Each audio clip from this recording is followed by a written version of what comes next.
everyone. Welcome to Eden+Fractal meeting number 37. Today is Wednesday, February 15th, and I'm here with many great friends and many great EOS and Eden community members who are doing awesome work.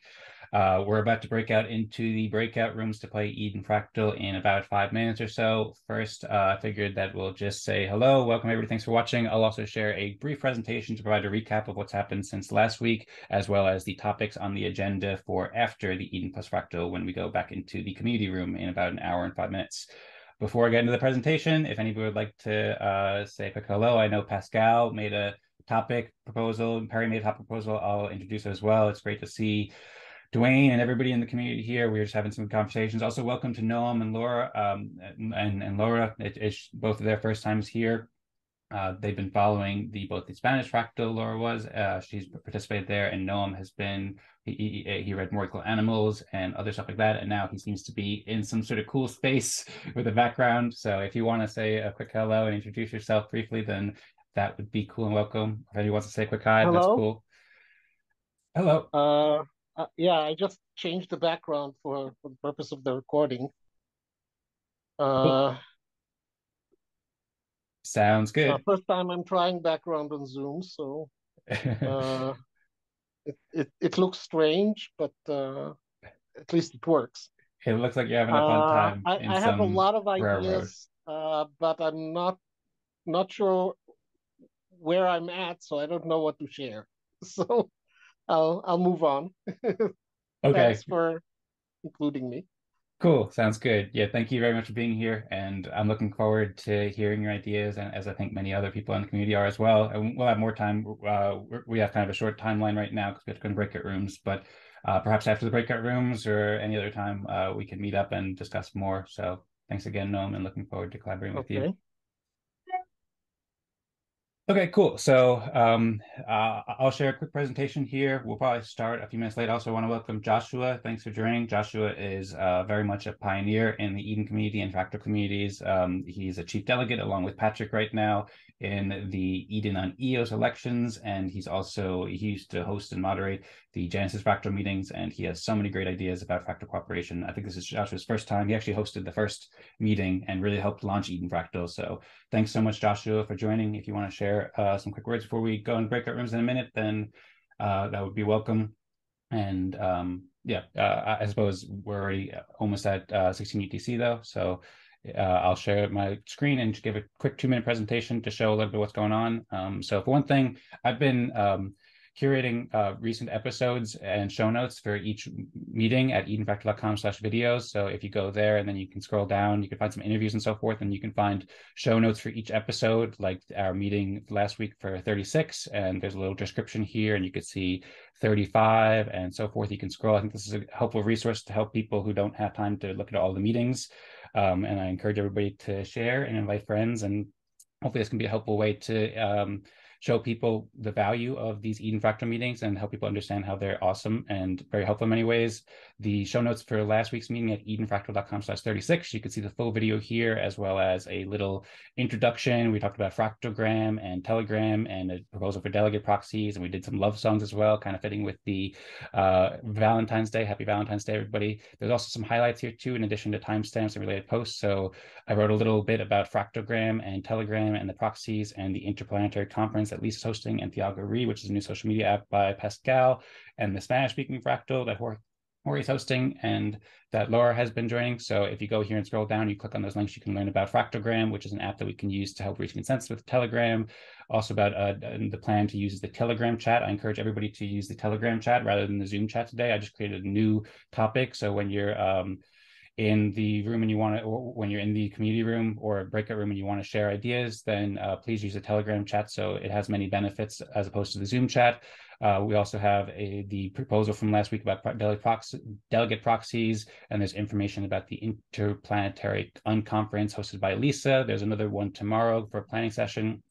information about the algorithm and about the Spanish-speaking fractal, and then there's timestamps, and then you can also scroll down for some related posts. Lenny's also making really helpful recaps that you can find here too, and in the Eden+Fractal recap Telegram channel as well. So those links are there too. As I mentioned, I'll share a link to the Eden+Fractal Telegram group. I encourage everyone to join there if you're not already a member of the Eden+Fractal Telegram group, and that's where we can have discussions today, and it provides a lot of benefits. I've also put together a little post about why that can be helpful, but we're short on time, so I won't go into it too much right now. Perhaps I'll share it later. Also on Consortium, we're posting the topics for today's meeting. So far, there's 3 topics. One, I made a topic about the Eden+Fractal Participant Agreement, which has the most votes. So that'll be the first topic.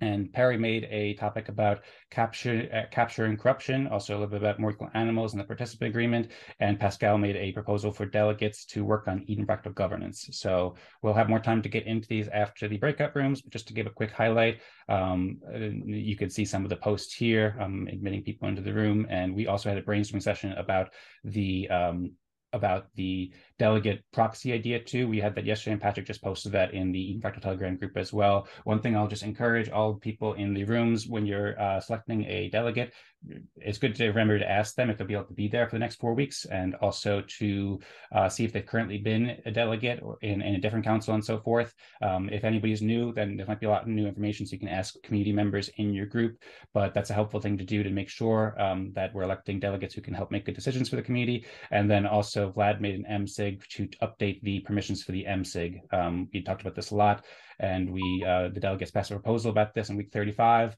And you can also see an article here at edencreators.com/MSIG. So I'll approve this soon. Patrick already approved it, so that'll be happening shortly.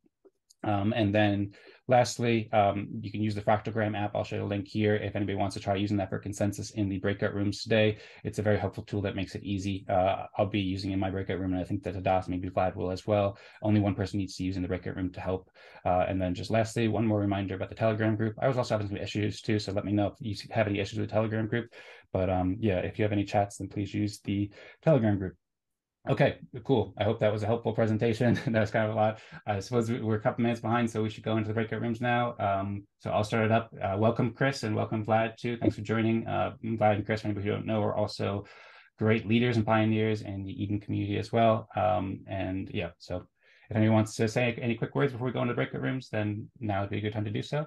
And if not, then I'll start it now.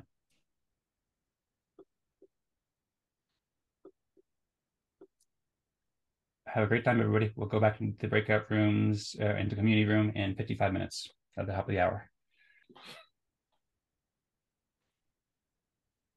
Hello. Hello. Hey, everyone. Hey, Josh. Great to see you. Thanks for joining. What a room. Chris popped in to let us know he was a real boy and said he won't be keeping his camera on the whole time, but he's here and he's real. Okay. Oh, CAC? Okay. Cool. Yes.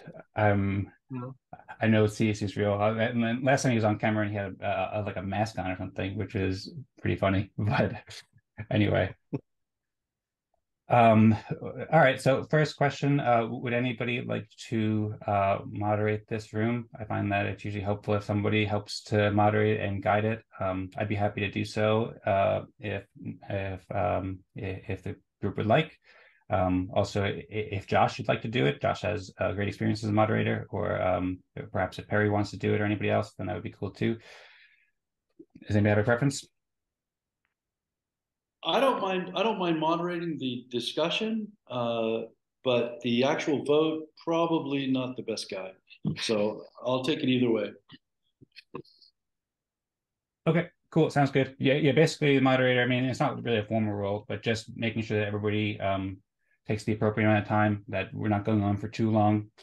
Generally, we try to share our contributions in maybe 4 minutes or maybe 5 minutes at most, and then have enough time for questions if we need to have some questions and stuff, and get to consensus, so we're able to reach consensus by the end of the room. So if you want to help facilitate that, Perry, then you're welcome to, and that would be cool. I'm usually the guy talking too long, so I'm not sure if I'm the best guy. Okay, well, I'll try not to compete with you on that. Hold on a second. And Noam and Perry, you were speaking at the same time, so I didn't hear what you both said there.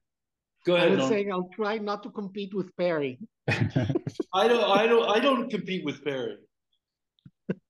Okay, cool. Well, I'm happy to do it in that case. And if you want to help out Perry, perhaps we can work together with it. But whatever works. I suppose we should get into contributions and stuff, though, unless anybody wants to share any words before we get into it. Or I don't know if Joshua or Noam wants to introduce yourself a bit to the group, or we want to just jump into contributions. Would anybody like to share some words first, or share their introduction or contributions to the community first? Go As ahead. a first timer, I don't have much of a contribution, so I don't have much to report. I do have some comments I would like to give to whoever is in charge of onboarding in terms of experience as a newcomer that I wasn't even sure these meetings are going on.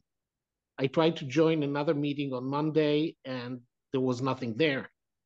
And some of the websites seems to be, or the Fractally app that I downloaded, the discussion seemed to be 8 months old. So I was actually surprised to see Dan and Joshua. I've seen your pictures up there, but the only thing I saw was 8 months old. So I'd love to work with you and give you the impression so you can update things for newcomers. That's as much as I have to contribute this early on. Thank you very much for the feedback, Noam. That's a helpful contribution, and we certainly have work to do to make it clearer for people who are just joining and learning about it. That's really helpful and insightful. We're working on that, and also I can see how it can be confusing. There's been many changes that have happened and needs to be more organized. So thanks for sharing. If you have any particular feedback or tips about how we can improve, I'd be happy to hear it at some point in the future. And who would I it. contact about that? Would you be the person? Yeah, you can contact me. Okay. I'm working on a lot of the welcoming material and so forth. So feel free to reach out to me. Cool. I see CAC, you have your hands up. You want to share something? Yeah, I just got a quick question. If anybody can answer, it's not relevant to anything, but I just got a message on Telegram from the Bees bot. I've never gotten that before. Did anybody else get that about some swarm? I don't think I got it. I've messaged the Bees bot before. Actually, no, I did. Dan, swarm for no cryptos active. Okay, I'm not a bee, but apparently they sent it to a bunch of people who aren't officially bees. So I think it's because I'm not. So I didn't know why I would get it. Yeah, same here. I'm confused. Just asking a question about the question. What are bees? I know there are bees on Hive. Are these separate bees that are for Eden, or? Yeah, so we can get into it more later because it's kind of a big topic. But there's a organization, a community called the EOS Bees. It's led by a person in the Eden community who's been chief delegate named Jesse, and Jesse works with people all around the world. There's like 400 bees or something where he works with them. It's mostly to create engagement on Twitter and help promote different things in the EOS community. So there's swarms where people can promote different posts on Twitter with all the different bees. Kind of a high-level overview. So I think we should probably get on to some contributions and so forth. Noam, if you'd like to introduce yourself a bit more, I know you did a little bit before, but because you started going, then that would be welcome. Or if anybody else. As a new member, there's a lot I have to say, but I don't have context to say much. So at this point, I can't say much. So I'll let others speak. I'm curious, Noam, how you found us. I read more than half of More Equals Animals. I'm looking for more. I'll go through more. I read the white paper for Fractally, and then I went looking for fractals. And I'm still looking for fractals that actually work. I think I sent somewhere, I probably got lost. I'm looking for a fractal that has 776 members, or even a fractal that's had to split. And it took me a while to figure out that none of them exist yet. So you're looking for a specific number of members? No, I'm looking for a fractal that got big enough that it had to split. I'm reading the white paper made me wonder what the social dynamics, what the game design mechanisms would be for how a split would work. And I'm interested in just seeing, I don't even know if I'd want to be a member, but I want to see how it works. I want to see how the mechanics work. This whole fractal thing is a new thing. It's really exciting, but it also feels a bit like a multi-level marketing. Oh, and there's a good thing for anything in this space to be successful. You have to have some element of multi-level marketing. So I'm not complaining about it, but I would like to see some content as well. And we're gonna have fun debating, Noam. Well, here you don't have to pay anything. Yeah, I'm not suggesting right here, Chris. Thank you. What I'm saying is, if we want to grow, we have to do this, but we also have to have some content. And I'm looking for how those contents grow. So okay, so more equal animals appears to you like a multi-level marketing. No, not more equals animals. I'm talking about specific websites, fractals. More equal animals looks like what I'm looking for. It doesn't look like multi-level marketing. But as soon as I get in, the first thing the interface tells me is invite other members. Okay. And I'm thinking to myself, do I really want to invite my friends to something that doesn't, that I haven't seen the content yet? That goes back to how I feel as a new member. There's not much I have to contribute until I see what actually goes on. But this request to please add new members, I appreciate it. I know that it's needed, but I want to see more before I invite my friends. That makes complete sense. That makes okay. Yes. That's what that's the main thing I wanted to say. And I don't want to take too much time. I want to actually hear what the other people say. So let's move on. Sounds great. Thank you, Noam. And you came to the right place to learn. So I really appreciate you coming to learn and sharing your thoughts. And I'm looking forward to sharing some of the benefits of how this process works, and hope that you'll really enjoy the experience and get a lot of value from it. I think it'd be great if maybe Joshua wants to go next. Joshua, it's his first time at these meetings for a long time. So if you'd like to introduce yourself a bit here, Joshua, I think that would be really cool. Yeah, thanks, Dan. I put a couple of things in the chat related to what you were talking about. Noam, how do you pronounce your name again? Noam. Okay, that's a cool name. Like Noah, but with an M at the end. Yeah. All right. Very cool. Well, I'm Josh. I'm here to participate and be a good participant, and I'm here to also just kind of check in and see what's going on, see what everyone's up to, and the progress and stuff like that. Right now, I'm currently a chief delegate of the English Eden community, and I'm trying to be a good steward of that community. And I'm mostly working on the things that I think need to be done for the EOS network and also for these Eden communities. So that's the stuff that I'm going to mention in terms of recent contributions. I've been working on a concept. Is it okay if I share my screen? Yep. Okay.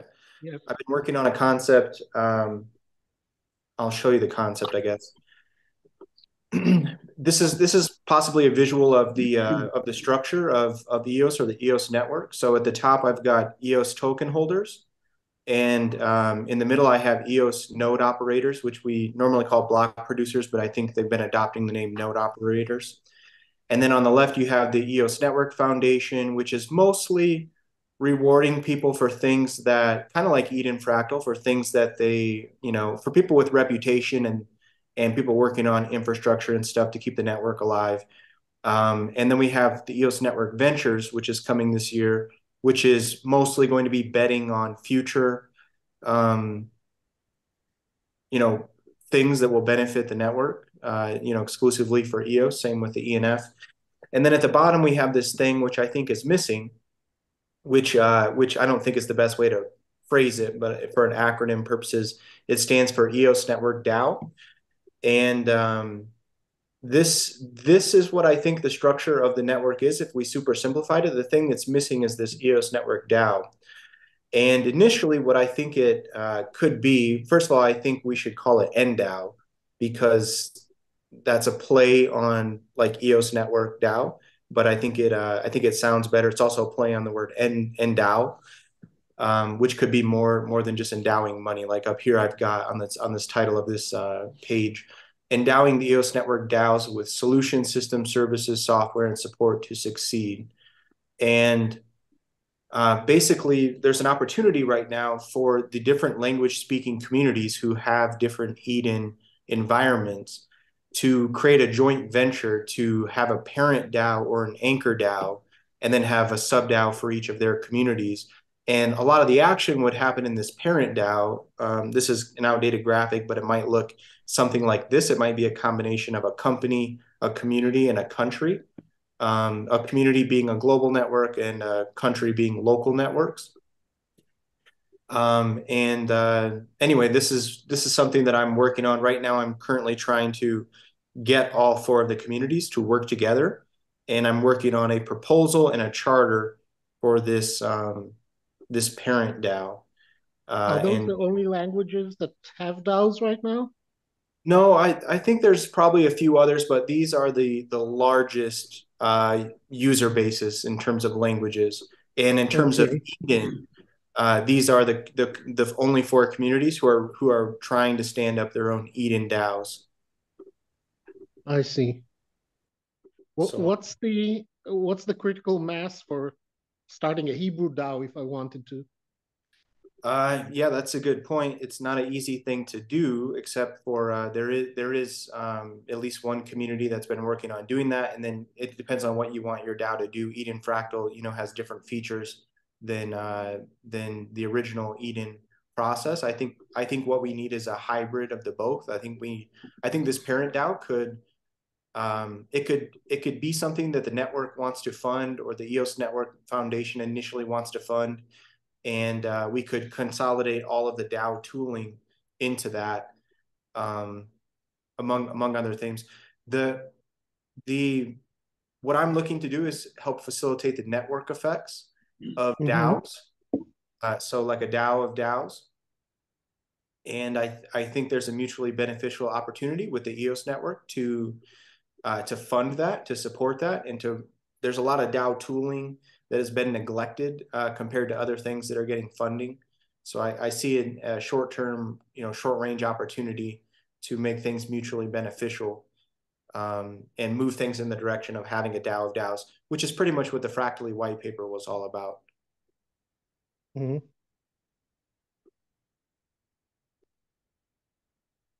Thanks, Josh. Yeah, and I don't think you mentioned it, but you're also working with Evolve and a bunch of other things too. So I'm curious to hear your other progress in general. But yeah, thanks so much for joining. I really appreciate it, Joshua. And if there's anything else you want to share, then I'd be very happy to hear it. And if not, then if you'd like to pass it on to somebody else. Sure, I'll pass it on to Rosemary. Hello. Or is it Rosemary? How do you pronounce your name? Rosemary. Rosemary, okay, perfect.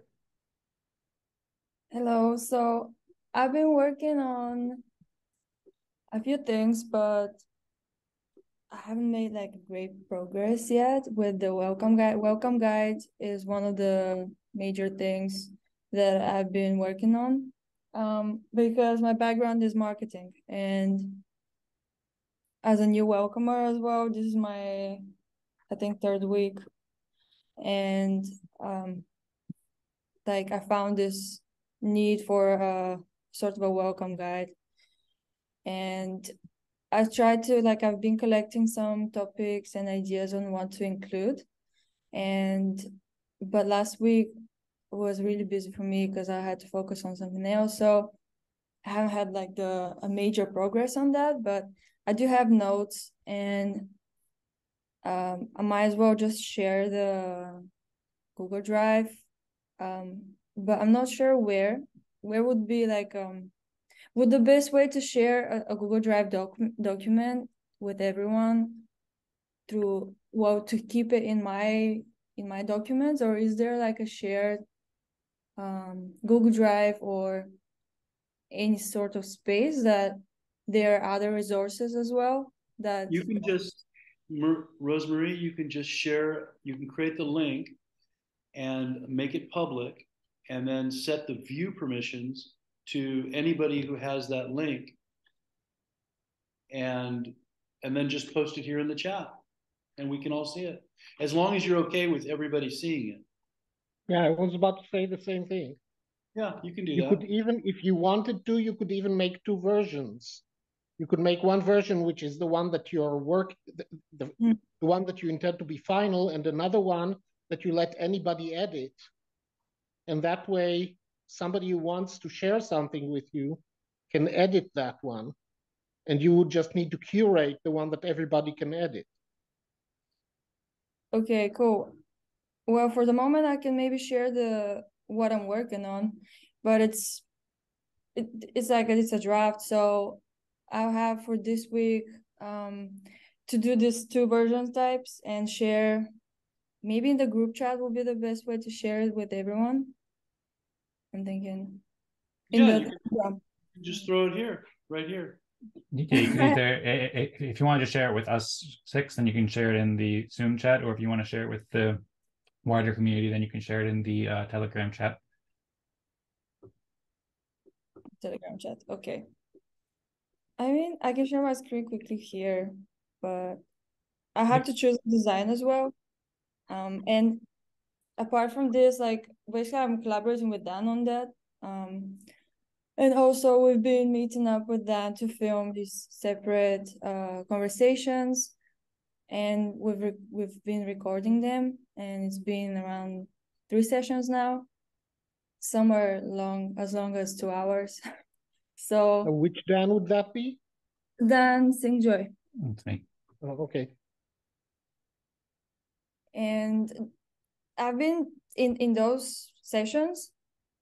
Those sessions are acting as well as what any new welcomer would probably ask, and Dan is right there to answer the questions and provide more resources. So it's kind of, I'm thinking we could collate some of the questions and answers from there and put it together in a separate, well, just cut and just make use of the whole document, the whole file, in a way that could be used as a training for new welcomers. So any questions that I probably I'd love to beta test it for you. Please. Yeah, so I'm a newcomer. So we've been doing that, and we probably have like three long sessions recorded already. So that's a separate thing, and we can also do many things with that recording, with those recordings, because it's not just like welcome questions, but also some other topics that are relevant. For example, last time, which was Monday, we discussed liquidity, history of EOS, and I think it was block 1, and like going back to sort of how it all became. And the next session, which is going to be actually tomorrow, again, we're going to record it, and Dan is probably going to do like a little UI demo and provide like a sort of a history lesson of what has happened till now with all the Fractal meetings, so that it's kind of digestible and it's easy to understand, although it's all written down in the page that Dan showed up just at the beginning of this, in those notes sections, with if anyone wants to check out what was discussed in previous meetings, that could be done. But also having it as a video file, I think, would help as well majorly. So working on that, and yeah, I can share my screen quickly. I don't want to take too much time because I know there's like other people, and generally looks like that, but half of it's not yet sorted. So you're seeing my screen, right? Yes. Yes. I think you're seeing as well my background, which is my I'm using it as a mood board. well, a year like goals, for basically 2023 goals and things like that to manifest. So anyway, this is, can you see yourselves as well? I really am kind of new to this, so okay. No, we just see Yes. the browser. All right. I'm able to see everybody as well. I see the browser in the corner. I just saw Joshua speaking when he spoke, and now I'm back to Rosemary. Everybody's is different based on how they have their Oh, Zoom. There's Zoom chat settings. That's right. so what I'm thinking to include in the welcome guide is initially, and once I share the versions, the two versions, and the ones that I can collect more feedback from you guys, like I can feedback into the original, like into the draft mode, and then circle it back, and probably every week until we're happy with what we could include. We could just develop like that. And I use Canva a lot, so there are pretty designs there and templates that I could just be using to insert all of those points in there, and I'll try not to make it too long as well. So initially, I want to probably I would like to start with how to create the account and provide some links in there. Let's say that link that Dan just inserted in the chat, I've been putting it here, links to the app, and those are some of the links that I got when I first joined.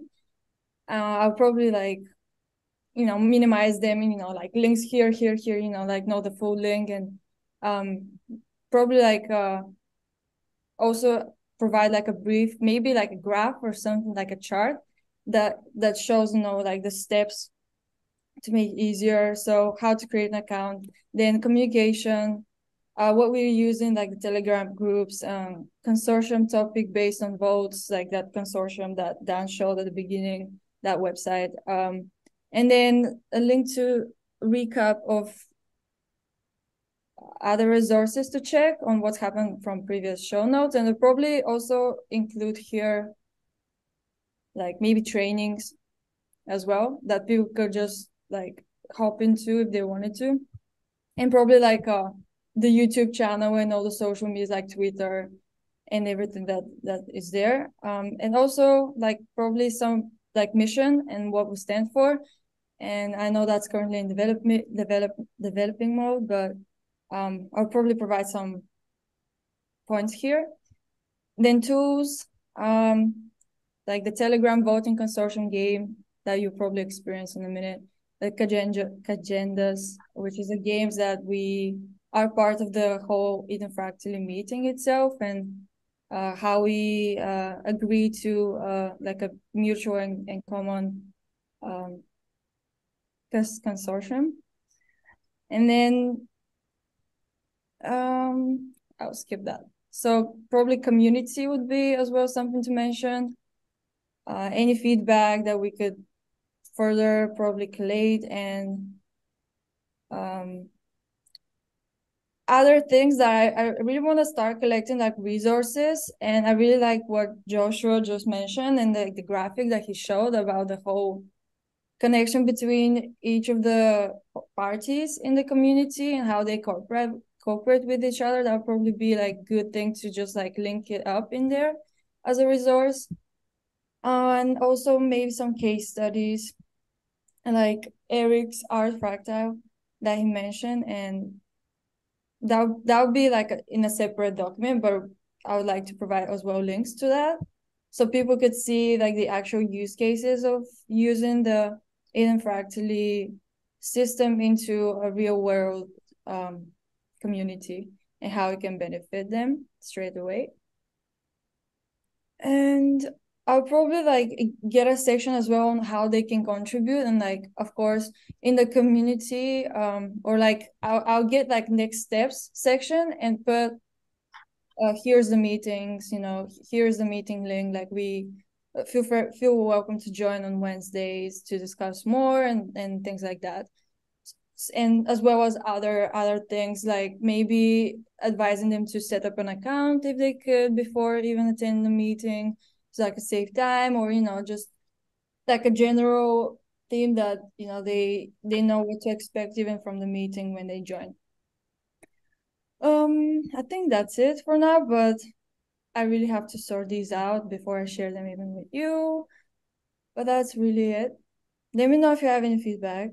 And I don't know if I'm taking too much time, to be honest, from the meeting, but that's what I've been working on, as well as the other stuff. I see that you made a note to contact me. How will you contact me? How do I make myself Because you know you're gonna talk available for contact?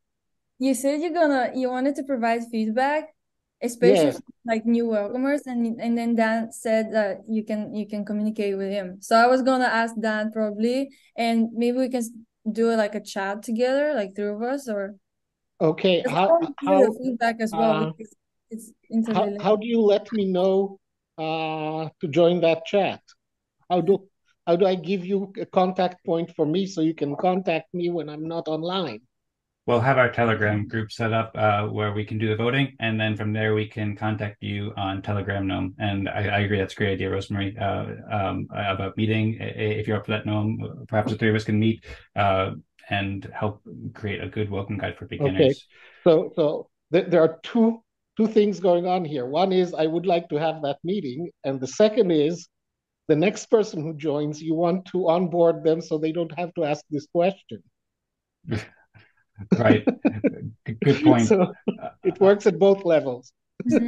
Sounds good. And by the way, we only do have about 27 minutes left to both reach consensus, and for a couple more presentations, CAC, myself, and Barry haven't gone so far. So we probably should start to move on. Was there anything else you wanted to add there, Rosemary? Thanks for the great presentation, by the way. Thank you. We'll follow up on Telegram. No. Okay. That sounds good. Cool. And yeah, I'm looking forward to that. And Rosemary, is there would like to pass it on to Perry, CAC, or myself? Yes, to Perry. Thank you, Rosemary. I'll make mine quick. This last week, I continued my effort to fortify the security of dnews.zone because, as I have mentioned in previous breakout rooms, I incurred an attack some weeks ago of hundreds of times my normal volume, a distributed denial of service attack, also known as a DDoS. It did affect the website for at least an hour, possibly slightly more, before I became aware of it. Within less than an hour, I was able to fix it, or at least get it back up. And then over the past weeks, I've been modifying the security and monitoring it. And so far, so good. It looks like I've dealt with that, at least that particular type of attack. So that's in support of my major contribution to the community, which is dnews.zone. And then in addition, I've participated in 3 meetings that I regularly I try to get to most of the time, which is this meeting, the Wednesday fireside chat, and then this last week I rejoined the Eden Town Hall. So yeah, that's a lot of hours for me. I guess that's at least 6 to 8 hours, something like that, of just meetings. Yeah, so that's my contribution, and I think I probably did that in less than 2 minutes, I'm hoping. That was quick. Thank you very much, Barry. And thank you for everything you're doing. And I'm going to give it to you, Dan, because I know you may have a good amount, and we'll get that done. But I don't know. Maybe Chris, maybe you have a big week this week. I have no idea. Should we just do Chris, and then Dan will know how much time he's got? Chris? No, Dan can go ahead. He needs to learn how to keep it short. I'll go last. Yes, learn how to manage his time. Okay, good. Let's go, Dan. Okay, sounds good. So I'll share a little presentation, and I'll start it now with time efficiency in mind. By the way, I also just made a group for Fractalgram on Telegram. I shared the link. I invited Josh to start because so Josh is already in there. But if everybody else could click that link in the Zoom chat, then it will join a new Telegram app. That's what Rosemary was mentioning about the Fractalgram app. That's the app that DOS recently built, where we can more easily submit votes on Telegram. So if you click that, you should be able to join. And then after my presentation and CACs, then we can start doing the polling there. Okay, my Telegram's on my phone, not on my tablet that I'm in right now. Yeah, you don't have to use in the same device. If you want to just open up on your phone and keep doing the video on your tablet and do the Telegram on your phone, that works fine. I have Telegram open. How do I get to the chat? Oh, actually, maybe if you could maybe There, I found the chat. Yeah, if you could just somehow copy and paste this to your Telegram, or I could send it to your Telegram account if you want, if that's easier. But basically, you just have to find a way to get the link from your iPad or I don't your even know tablet what to my your phone. Telegram account is. Is it my phone number? No, there's a different account in it. If you're not able to find it, then that's okay too. But Okay, just a minute. if you're able to click the link on your phone, then if you have a Telegram I account see the already, link. then it'll I'll open just up. type it in. I'll see the link. I'll just type it in. Go ahead with your presentation. Okay, cool. Sounds great. Thank you, Noam. Okay, so I'll share a bit about what I've been doing. It's been a busy week. I shared some of it in the presentation beforehand, but I'll show it again, and as well as some new stuff. So I'll also start a timer so I don't go for too long. So as I was saying before, I've been working a lot on making better show notes for Eden+Fractal meetings. I went back over the past 10 meetings or so since we started making better. I've been making better like thumbnails and producing the videos a bit more, and also making show notes for each one. So at edenfractal.com/videos, you can see show notes for the most recent meeting and the 35th meeting. I also been making some different art to mix it up, and I kind of cleaned up a lot of these over the past week or so. So you can check out that at edenfractal.com/videos, lots of resources about the last 10 meetings. The most recent one, I put a lot of work into this one. I was kind of trying a new idea, but kind of making like a weekly report. So there's the video here that I produced and made some of the art, as well as wrote a little introduction and put together some show notes that are organized with highlights. You can see different highlights of 6 different main topics that I thought were really exciting that were announced this week. And then also some related posts and timestamps. So there's a bit about fractogram here. I wrote some paragraphs. Some of this was copied from last week as well, to feature Tadas's app. I've also been communicating with Tadas about branding this in different ways. So that's kind of going on behind the scenes. I also featured the article I wrote about using the Telegram chat rather than the Zoom chat during our meetings. And there's an article here where you can learn more. Each of these I kind of shared timestamps of the presentations as well. And I curated the delegate proxy proposal that Patrick made, as well as the brainstorming session we had about that, and the Interplanetary Unconference that Lisa's hosting.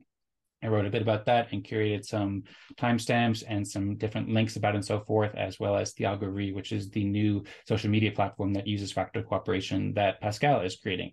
So I did a lot of exploring there, and I started writing a post there as well. And I also joined the Telegram group for the Spanish-speaking Fractal and wrote a bit there. I've been learning. It's really cool what Jorge and everybody is doing there. Also, Laura joined, and then there's timestamps here where you can jump to different parts, as well as related posts and recap.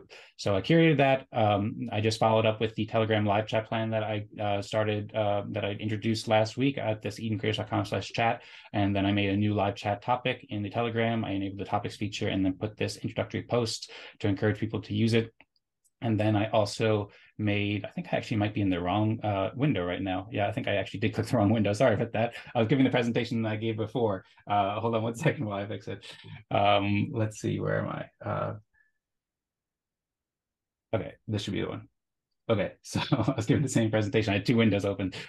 So yeah, I also messaged Jorge and Lisa and Pascal in the chat to both support their projects and support all these different cool fractal cooperation that they're doing with the Alien World and Spanish Fractal and Thealgory.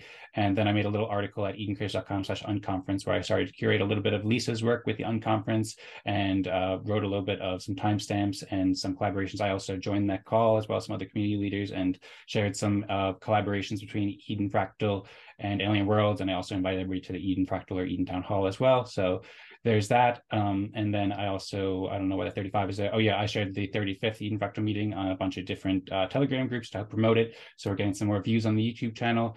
And I joined the EOS Community Fireside Chat, and I shared a little bit along with Patrick about updates about Eden+Fractal for about 10 minutes or so. There's about 40, 50 people on call, and they get some hundreds of views. So good way to help share what we're doing. I also refined the brainstorming article a little bit to curate what we're doing with the brainstorming sessions. And I participated in the most recent Eden+Fractal brainstorming session yesterday that Patrick just published about the about proxies and stuff like that. Shared a little presentation and talked with everybody there for a while. We made some good progress. And then I also worked on doing a similar thing for the Eden Town Hall, like I did for the Eden+Fractal, about having an episodes page where they're all curated so people can find them. So I organized that and try to make that look cool and helpful. and then recorded the 37th Eden+Fractal meeting, which will be published pretty soon. We talked about the algorithm, a lot of these topics that we mentioned here. I also did a recording with Vlad. We started doing recordings a few weeks ago. We're doing them pretty much every week now, and we worked on the MSIG a little bit. So Vlad wound up making that proposal. We talked about that for a while. As Rosemarie was saying, we had our meeting before, so we talked for a couple hours and had a great conversation about Eden+Fractal. And then one of the things we did, we went over, some of the basics of like how EOS works and stuff like that as well. So there's a couple screenshots from that there. I also joined the Art Fractal this week, and I showed a little presentation about what we're doing with Fractally and stuff. I had published a recent town hall with Eric about the Art Fractal, so I shared that there. There's like 12 people who joined that, so that's a really cool thing. And then I made a proposal on consortium for the Eden+Fractal participant agreement, and also put together a quick article I've been working on for a while about agreements that's at edenfractal.com/agreements. So this is a way that we can have agreements to make sure that everybody has good expectations about what we're getting into. So I did that, and that's that. So that was almost 5 minutes, but that is that. So got a lot in those 5 minutes. yes. How do I stop this? Okay, cool. Yeah, I hope that was helpful and enjoyable. If there's any questions, I'm happy to answer. We only have 17 minutes left, so I think I'll just pass it on to CAC now. And I'm looking forward to hearing your thoughts and hearing about your work, CAC. Okay, this past week, since the last meeting, participated in the fireside chat. Been doing a lot of brainstorming and researching. I'm in the early stages of working on a project that I can't dive too deep into now to discuss, but it'll be an ecosystem within the broader EOS community where various communities and projects and individuals can interface with each other to provide greater value and to increase the value proposition of individual projects and the network as a whole. And then also working on some educational content that'll benefit developers and community members. And other stuff. So if you have any questions, please ask. Thank you.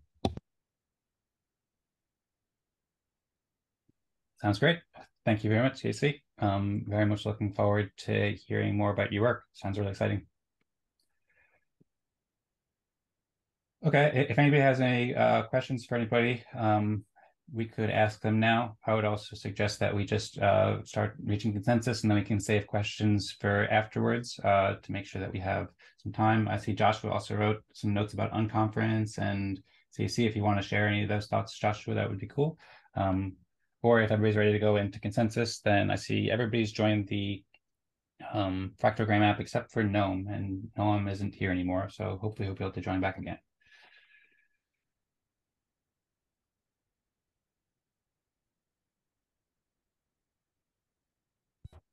Okay. I think we could just, if Gnome can't get on Telegram, I guess we could just do the consensus in the chat, maybe.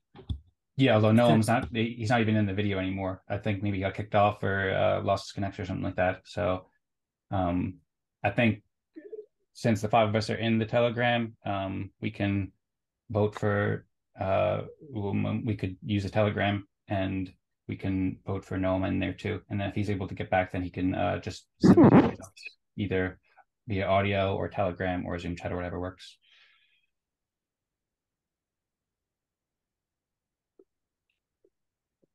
Okay, cool. Does everybody have the Telegram window open? I can show you how it works for anybody who hasn't used it yet. Okay, so I see a thumbs up from Josh, so I'll go ahead. The first thing I'll do is there's an account prompt button here. So I'm going to hit the account prompt button, and I'm going to send it. You should see, please enter your EOS account as a reply to this message. So reply to that message with just your EOS account, and make sure you do an actual reply by like right-clicking on it. Yep, CSC's got it.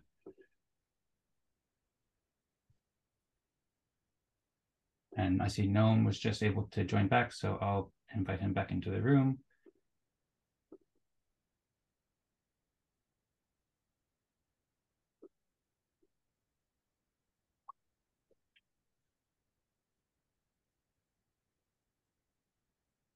Welcome back, Gnome.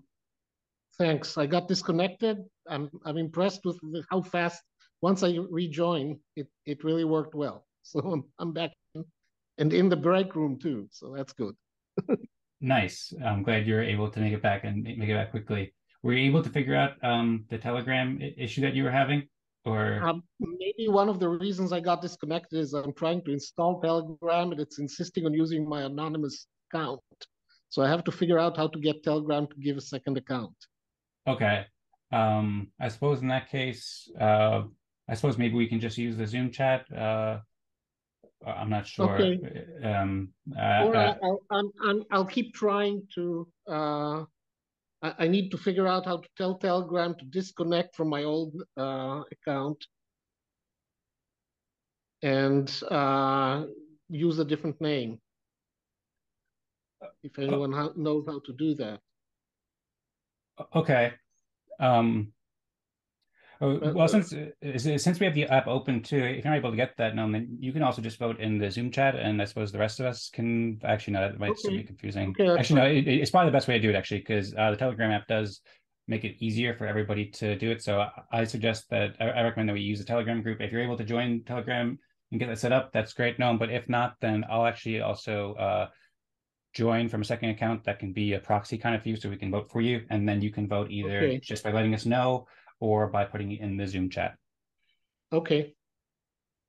So I'll just set one thing up real quick, and if at any point you're able to get that set up, let me know. But if not, then it's no big deal. I'll keep trying, but I'm not sure I'll be able to do it by the end of the breakout. So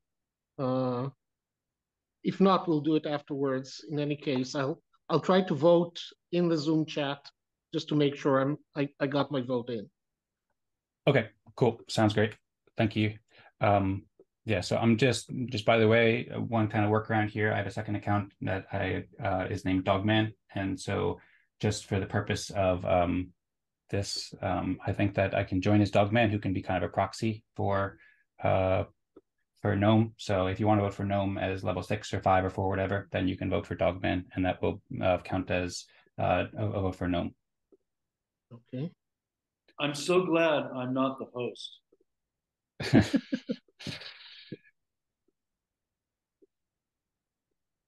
I never would have been able to work that through. It's a little bit confusing. And Gnome also, by the way, I made an EOS account for you too. So great. Yeah, so I made an EOS account. You can always make a different one in the future if you want, but just for the purpose of this call, so you have one. I made one. It's Gnome 111111. So I'll input that in here. Gnome, and how many ones? I think it's 8 ones. Yeah, it's 8 ones. Okay. Okay, that's fine.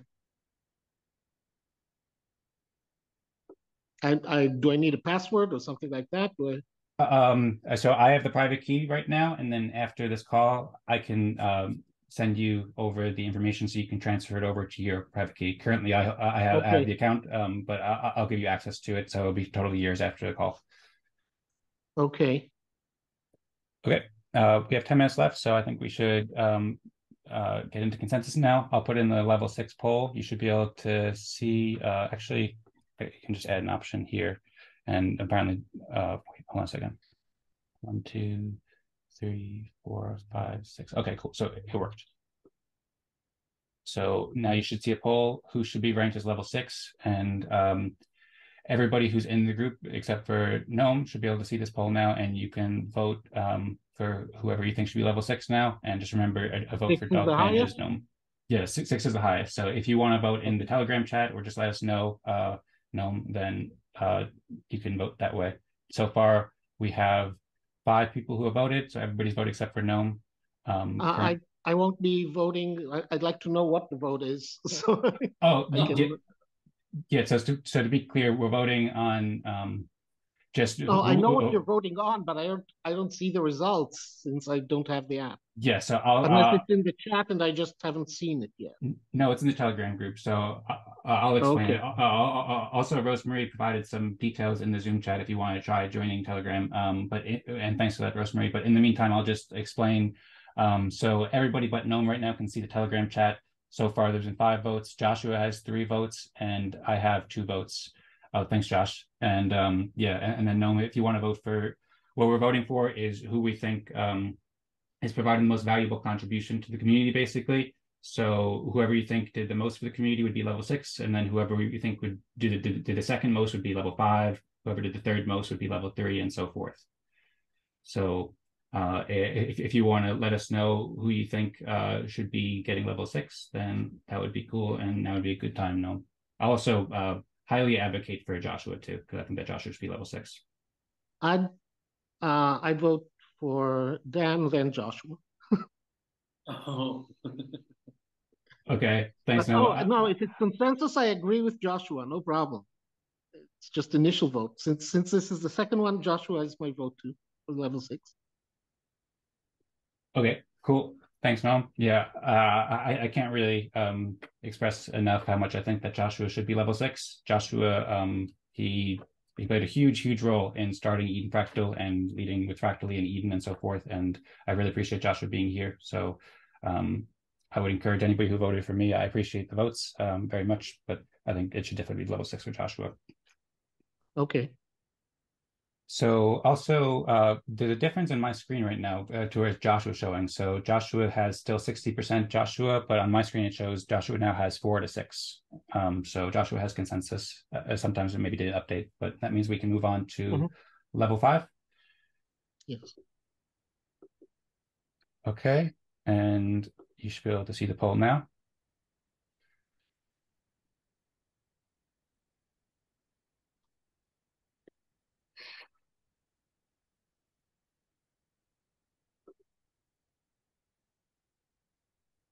Okay, and Noam, who would you like to vote for?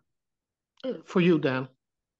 Okay, sounds good. Thanks. So now the current results are I have 4 votes and Rosemary has 2 votes. I voted for Rosemary and CSC voted for CSC, and Rosemary, Joshua, and Perry voted for myself. So that means that I have consensus on level 5, I think. I think Rosemary's doing great, and that's why I voted for that. Thanks so much for the great presentation, Rosemary.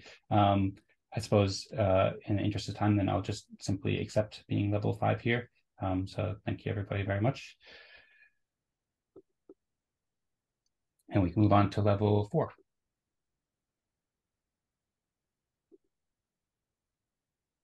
I show Dan, I'm sorry, but I show you guys at 50-50, you and Rosemary. Oh, for me, it shows 60-40. Well, no, so it shows 60-40. It shows 3 votes for me and 2 votes for Rosemary. And then Noam voted for me, but he didn't vote in the app. So that's 4 out of 6. So it should be noted that this is not necessarily updating for everybody, this app. Yeah, It can't be updated because I don't have the app. No, I understand that, but okay, now it's updated. Now it's updating. So okay. Either a lag or some other error. Yeah, it can be buggy, I guess. I saw Joshua wrote, I'm not sure why you get level 6 today, but thank you for the vote conference. And the Telegram voting app, it takes it's not perfect yet, but it's getting there. So now we can do level 4 though. We have about 5 minutes left. And so far there's 4 to 6 votes that have been submitted. For Rosemary for level 4. Okay, so if somebody can enter my vote, that will speed things up. Yep, so Rosemary has 5 votes now, and Perry had 1 vote. So Rosemary got level 4 consensus. And now we can go on to level 3.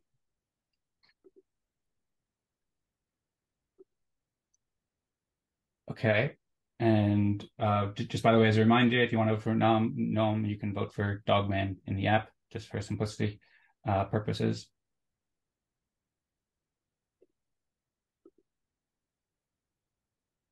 Okay, and it looks like Perry has 4 votes right now. Noam, did you want to share who you wanted to vote for? Okay. I'll go along with it. Not that you need it. You got consensus already. Okay, sounds good. Just for transparency, CAC also had 1 vote and Noam had 1 vote as well. And we'll move on to level 3 or level 2.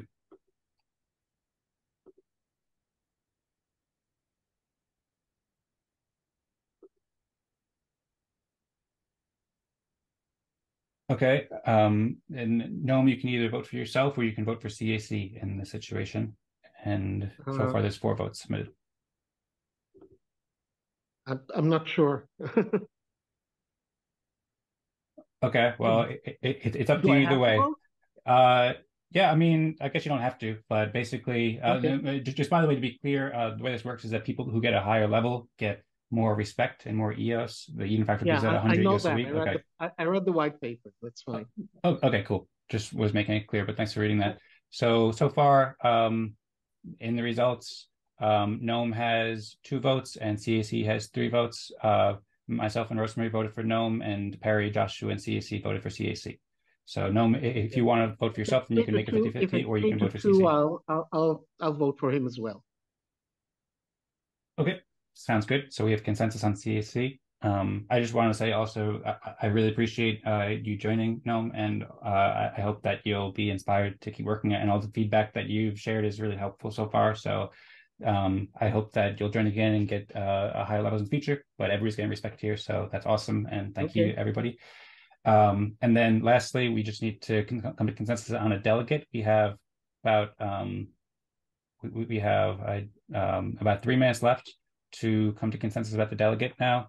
The delegate, for anybody who's not familiar, they serve kind of like a 4-week term. So they help make community decisions. Sometimes people make proposals, and then in the hour after the breakout rooms, then we discuss those proposals, and the delegates have some extra signaling power to say what the community wants to help make community decisions. So first off, is anybody interested in being a delegate this week? To be clear, I'm a delegate. You can serve in multiple councils. I can share the spreadsheet. So I'm a delegate currently in 2 councils, and one of my terms would be expiring in like Question: a week or 2. Can you look at that spreadsheet? I know I'm a delegate. I just don't know how many weeks ago. Yes, I'll pull it up right now and also share the link in the chat. Yeah, I like the staggered delegates too. Big shout out to Das for coming out with the system. I was just responding to Joshua's comment, by the way.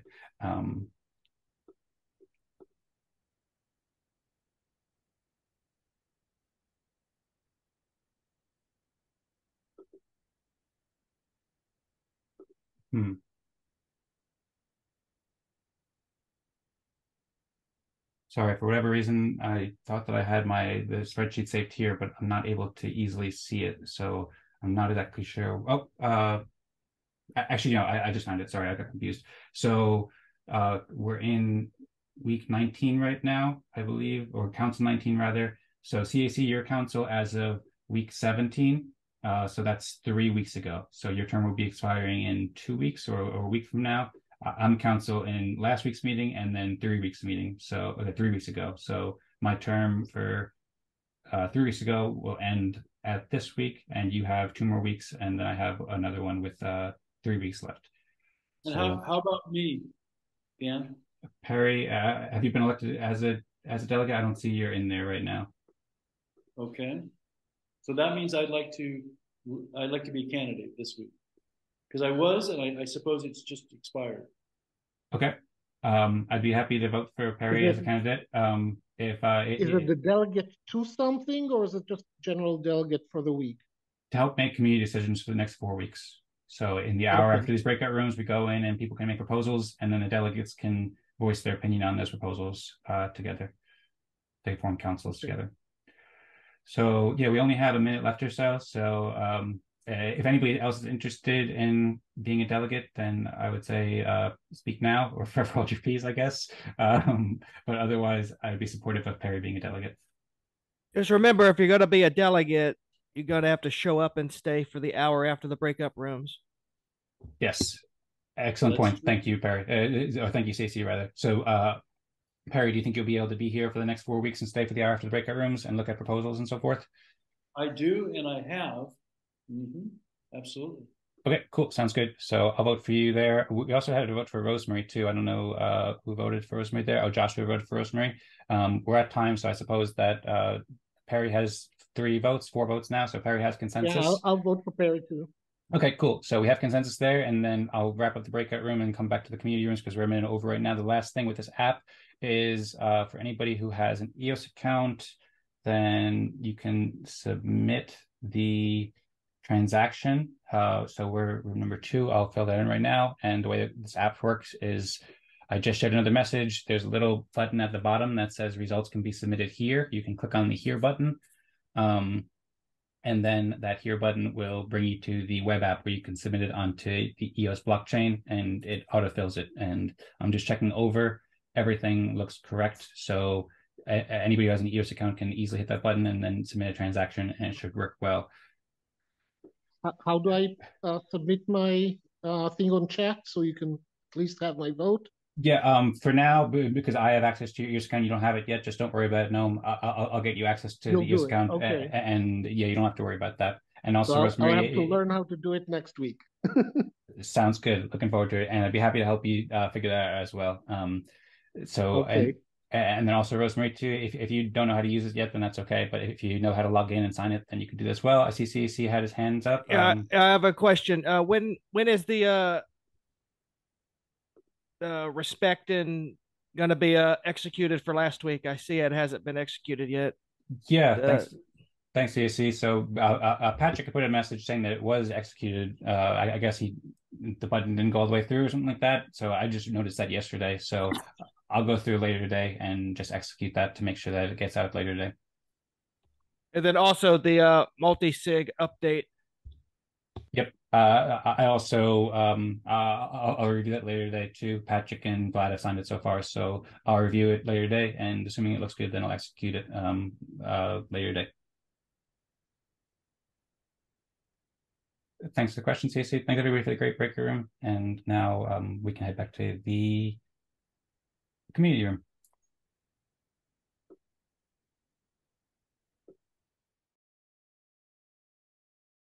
Hi. Hi. How many of us are there? Too many. Just realized I was muted. Okay. We're multiplying by the moment, so there's I think 18 people coming total. back from breakout rooms. There's a couple more people who joined while we were meeting. So there was 3 full breakout rooms with 6 people each.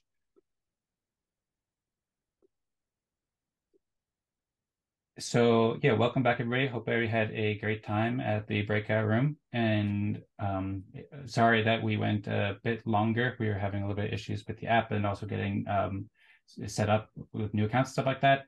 But we're here now, and we'll have another 56 minutes or so for the formal discussions on the consortium. I'll show the topics that are currently proposed on consortium and that are on our agenda in a moment, as well as I'll share the link to the Eden+Fractal web app and encourage everybody to submit your results there if you haven't already. I see Lenny has his hands up. If anybody wants to share a couple of quick words after Lenny too, now would be a good time, and then we'll go into the scheduled topics within 5 minutes or so. Lenny? If no one have mentioned it, we almost failed to have a consensus and similar because the Zoom was just terrible. We were all left, right, and center different. I got 1, you got 2, you got 3. So we got this week ahead to next meeting, focus to get Telegram, everyone aware of it, and read it up on Telegram Fractal, Eden+Fractal, so we can use Telegram in future. Zoom is just terrible right now. It's been a couple of weeks. Thank you. Thanks, Lenny, for the feedback and sharing your experience. So you had an issue with the Fractogram app? Are you using Fractogram, or you're using the Zoom chat, or? You're muted. Lenny. Lenny, you're muted. Can't hear you. No, basically what we do is we always with a chat, boom, boom, boom, boom, election, and then feed it into, someone is taking it into the Fractogram. Not Fractogram is perfect, no worries, but reaching a consensus is better done, I think, in the chat, instantaneously the same way. But we can discuss that during the coming week. How do we solve this problem? Okay, cool. Sounds good. Thanks, Lenny. And yeah, I encourage everybody, if you're not in the Telegram group, I'll share a link to the Telegram group. That can be a great place to discuss that throughout the week. And each week is a learning experience. Also, if Noam or Laura, if you want to share quick thoughts about how your first meeting went, then that would be cool, if you'd like to. I'm learning a lot, and I still have a lot more to learn. Cool. Sounds good. Well said. Yeah, I feel in the same way. I'm learning a lot in this meeting. Thank you, all of one. to hear you're learning a lot, Laura. And Noam, thanks once again for joining and sharing your thoughts. And yeah, if there's anything we could do to help you learn, then feel free to reach out. We were talking in our breakout room about making a welcome guide and perhaps meeting with Noam to discuss ways that we could make it more easy for everybody to learn. So if you'd like to collaborate with us, Laura, or ask any questions about how it works at any point, then feel free to reach out. And yeah, I'm glad you learned a lot, and hope that you'll be inspired to join again and come back in the future. And thanks, Jorge, also for I think inviting Laura or hosting the Spanish Fractal. Laura had mentioned that she joins there.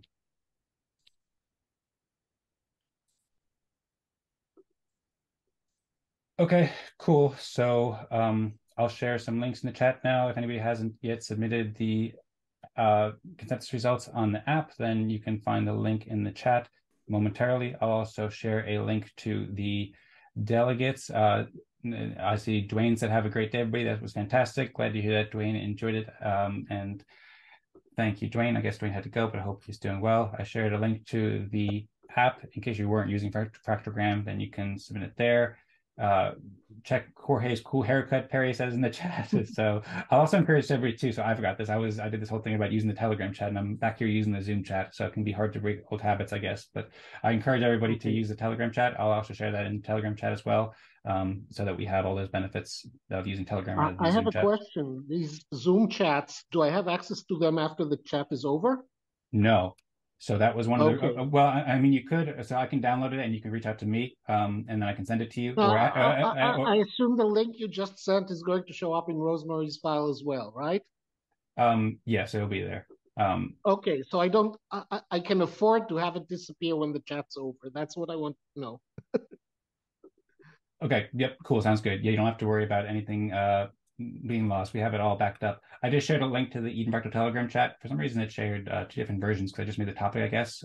So if anybody is not in the Eden+Fractal Telegram group, I encourage you to join in the Zoom chat right there, t.me/EdenFractal. And I see Vlad just posted the topics in the live chat. So during this meeting, we'll be using the live chat for these proposals. Pascal also posted his proposal on Consortium 2 and posted on Telegram here, and Lenny made a post too. So I encourage everybody, rather than using the Zoom chat, to use the live chat feature in Telegram, and that can help us be more efficient. If anybody wants to move on to the next topic, we have 3 topics on the agenda today, then please give it a zing. What you can do is you can go and react to it and give it the lightning bolt emoji, and that can kind of let everybody know that you're ready to move on to the next topic. This is a system that we're just working on right now. It could perhaps change in the future, but I think that could be a very helpful way to learn, and then people can vote on proposals, or feel free to message there however you want. I'll also share the screen now to just show a brief overview of the current topics on Consortium. Just give me one moment to share my screen.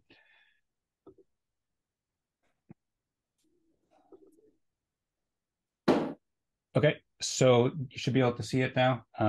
The top topic is the Eden+Fractal Participant Agreement. So I'll share a brief presentation. By the way we do this is that each person who makes the topic, if we have time to get to it, then they can take up to about 5 minutes to share an introduction, just share a quick introduction to the topic, and then we can have questions and answers. And then together as a community, we can decide when we want to move forward. I'll help move it along as a moderator. And then we can also make comments in the Telegram chat as we go along. The second topic with the most votes, actually, I think, yeah, so the second topic with the most votes is Pascal's topic, proposal for delegates to work on Eden+Fractal governance. I don't know if you want to briefly introduce that, Pascal. If you want to quickly do that right now, then you can, or I can read it out. Go ahead, but if you need, I can do it one, but come back. Since I have on my camera, it's okay. Okay. You want me to go? Well, I was going to say if you wanted to read it out, or I can read it out for you. So, so I'll give the 5-minute presentation first because I have more votes on mine. The way it works is whichever one has more votes. But if you wanted to just briefly introduce it, because I hadn't heard you speak about it at all. So if you wanted to just introduce it for 20 seconds now, you could, or I can read it out loud. Okay. So it's new. We don't have to decide it today. The idea was to make sure we work on some governance issue that I think we really need to work on those issues. So it's for the delegates. We elect delegates, and then those delegates have to come up with some result. one of the three things that I think we should work on, we should decide to work on is delegate incentive. Why should I be delegates? You know, to get people to be incentivized when they decide to go to give 1 hour of their time to the community. The second point is to work on the Eden token utility. We have a token, and we give it every week. So what is this token for? So I think we should work on that issue. And then the third one is to work on the mission, our mission as a community, Eden+Fractal, and it's related to your proposal, Dan. So the third point that I want us to work on is related to your, is also have a link with your proposal. Basically, that's the proposal that I submitted, but I wanted us today or next week to see, accept to work on this issue, or no, we don't accept to work on this issue. And from there, we will see how to do it. Thanks. Okay, sounds awesome. Thank you very much, Pascal, for making this topic. I'm really excited to get into these and appreciate you making that a lot. And then the last topic that we have on the agenda is T37, capturing corruption. Is their prevention important in how they manifest? This was from Perry. Perry, if you want to just give a quick, like 20 or 30-second introduction here to this, then you can. We'll get to your proposal after, or your topic after Pascal and myself, or else I can just read it out loud for everybody. So yeah, Perry said that he wants to discuss whether preventing organizational capture and corruption is important value to the Fractal. And he asked, what is the point of the Fractal process if not to prevent organizational capture and corruption? And can a participant agreement or equivalent be employed to address capture and corruption? So thank you, Perry, for making this proposal. Thank you also, Lenny, for Dan, if I could just add, if I could just add one short statement. I think it relates to Pascal's number 3, the mission. And I would say that that's the very first thing that should be discussed in his list of 4 items. Mm-hmm. It's part of the mission, and from the mission, the other ones would be drawn from. Okay, sounds great. Yeah. Thank you for clarifying that. I like how all these 3 topics go along in neat order. So, okay, cool. That was kind of a new way of trying it. In the past, I had just kind of read it out loud for everybody, but I think that might be a good system to go where everybody who made a topic can briefly introduce it for like 20 seconds or so, and then we get the 5-minute topic, but we're just working with the system and seeing how it goes. So thanks, Perry and Pascal, once again for making the proposal. We're already kind of taking a while to get into all the topics, so I'll just proceed now and share my topic presentation for Eden+Fractal participant agreement. So what I wrote here is that I'd like to discuss creating a participant agreement to help set expectations clearly, protect the community from liabilities, and enable more effective cooperation. The agreement could start with simple terms to ensure that everyone speaks English, consents that videos are shared publicly, and understands the timing of events. In the future, we can gradually propose more terms with an iterative approach as the community sees fit. And I believe that this agreement is really, really helpful and essential for the community in the long term. So I'm curious to everyone's thoughts. I'll load up a page that I just put together. I've been kind of curating this page for a while, but I've never really shared it publicly. So it's kind of just, I put it together before and try to clean it up. It's at edencreators.com/agreement. I can also share a link in the chat as well. So you can see that now in the live chat in Telegram. And so yeah, so this page, I'll just give a quick overview. It provides some details and considerations and recommendations for an Eden+Fractal contributor agreement, and it will be updated soon. There's a bit of an outline of contents here with, first I did some thanks to the Fractal team and the Eden team and Eden community, because both of these communities and teams have done a lot of pioneering work in figuring out an agreement. Josh also joined the call and he's talked about it a lot too, so I'd be very interested in hearing Josh's thoughts. He's been leading it in the Eden on EOS discussions. And then I also wrote some suggested terms and talked a little bit about the current software that Eden+Fractal enables for participant agreements. And then I also curated links and resources about the original Genesis Fractal contributor agreement. The Genesis Fractal ran for about 30 weeks last year, and it was formed by Dan Larimer and the team, and they had a pretty comprehensive Genesis Fractal agreement that everybody needed to sign in order to participate in the Genesis Fractal.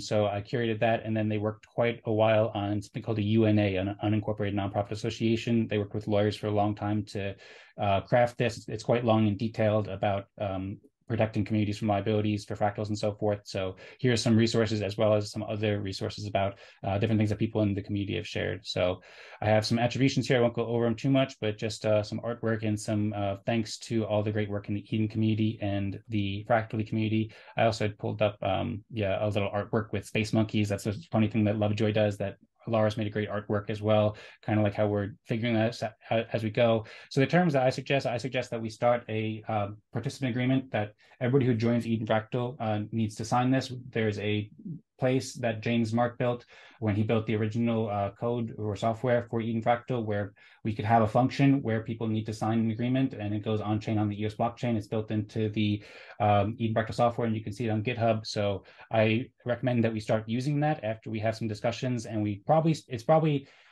be difficult to start off with like a big agreement like the UNA and stuff, just because it's difficult to reach consensus on that. I imagine I'm open to doing that if people want to. I think it could provide a lot of benefits, but the way I'm suggesting is that we have kind of a modular approach. We start with just some simple things that are very agreeable, and the three things that I suggested here are making it so that everybody consents on chain to recording and having the video conferences shared. Personally, as somebody who is publishing these on YouTube, I just saw some weird thing going on Telegram chat, so I'm confused there. But anyway, yeah. So for myself and anybody else who records videos, I don't want at some point for somebody to say like, oh, I don't want to be on video and stuff like that. It's kind of there's not an agreement, so it's good to have an agreement in place so that if somebody doesn't want to be on video, then they know that in the first place, and it sets expectations clearly and so forth, and reduces liability. So that's one thing, to have kind of explicit consent to record and share video calls on social media.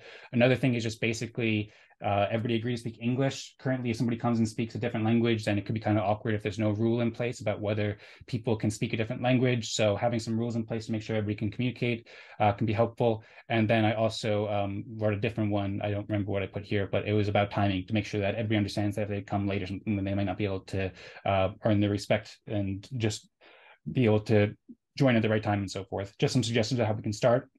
There's also some information here about Eden+Fractal software, and you can see the different actions that James Mark built into it. And I also have some thoughts. This is a very early draft, but I was just writing a little bit of thoughts about the modular approach. And you can also see guides here or links to the Genesis Fractal agreement that the Genesis Fractal created, and the UNA as well. These will be better curated in the future, but just to put it there. I also put some notes from Joshua too. If you want me to remove those, I took a screenshot from the Eden members chat, so that could be a bit weird for privacy, Joshua, so I can remove this if you want, but Joshua shared some great thoughts there. And I just had it linked there in my notes here. And then there's some other ideas about potentially using trusts. I know CAC, you mentioned trusts and cooperative entities.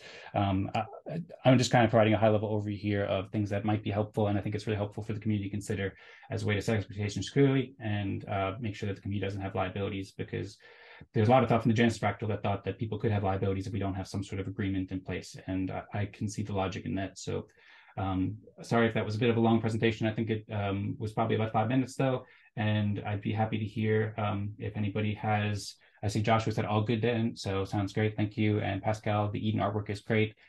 I agree. Thanks. I've been working on that as well as many other people like Lars have been working on that artwork too. So yeah, if anybody has any comments, then please, what we'll do is if you can raise your hand with the Zoom chat, and then I can call you as a moderator, so we can make sure that everybody has time to share their thoughts. So I'm very curious to hear everybody's thoughts. And yeah, does anybody have any thoughts about this?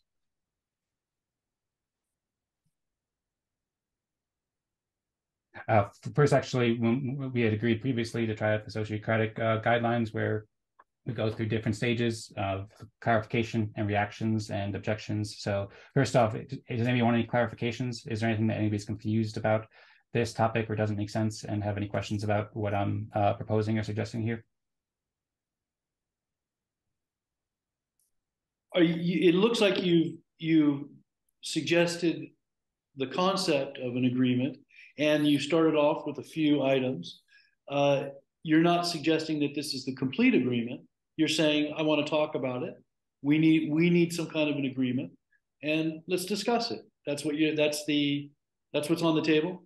Yep, absolutely. It's not a formal proposal right now, just suggesting. I'll repeat what I said before. I think that's an awesome idea. I really support that we have a written agreement, which is some form of written agreement. Yeah, written agreement. It's very explicit as to how we operate.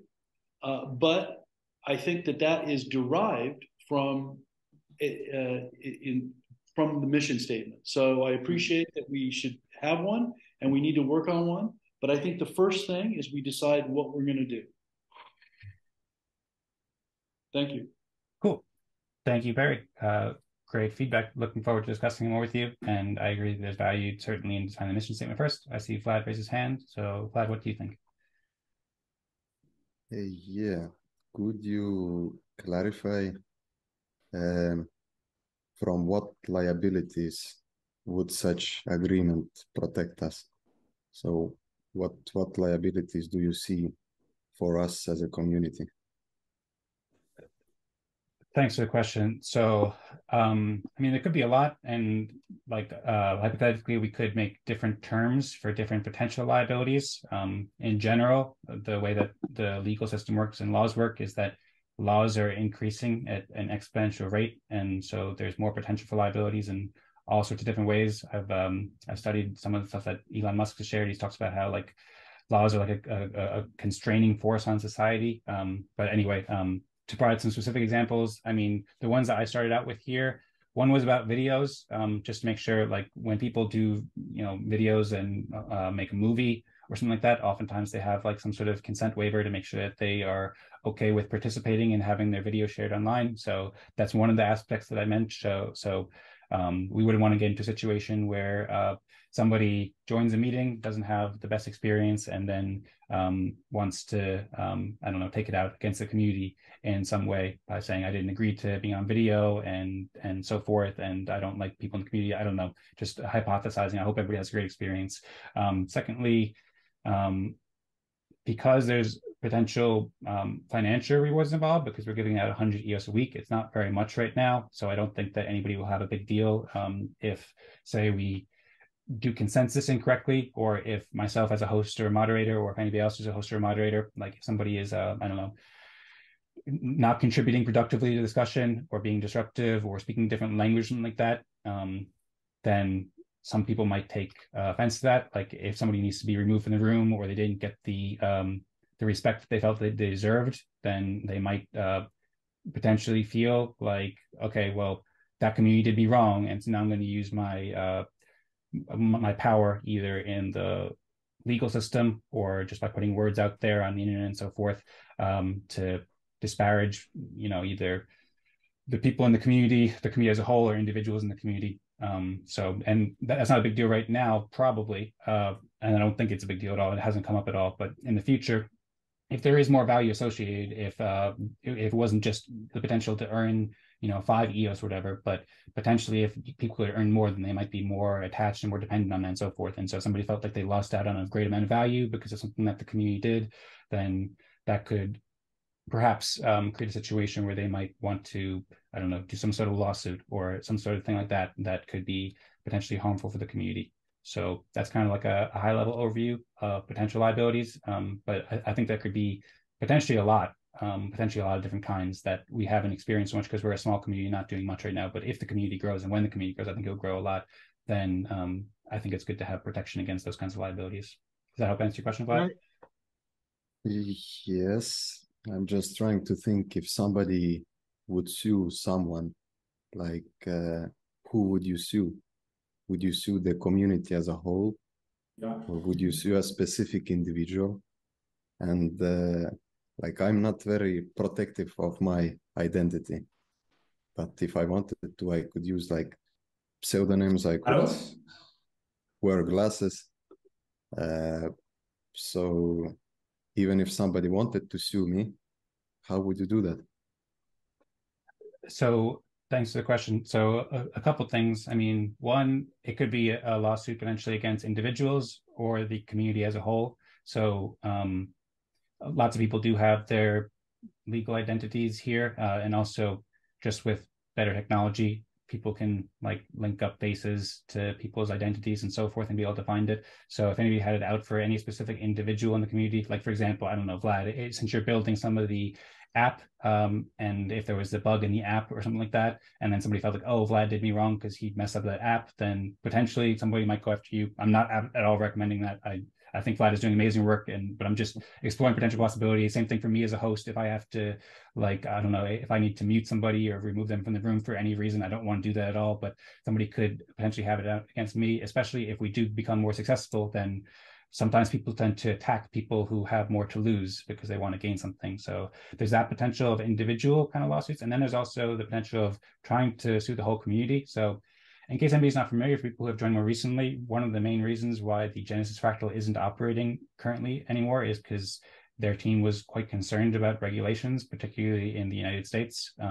There's been some lawsuits whereby particularly the SEC and CFTC, which are two major financial agencies in the United States, have filed lawsuits against entire communities or entire DAOs. There's one called Uki, where they felt like, well, I won't go into the details here, but they felt like they did it unregistered security. We're not selling tokens or anything like that, but still the regulators have been very aggressive in that regard in many ways. And having an agreement could make it clear what everybody's getting into and make it clear, perhaps protect the community more.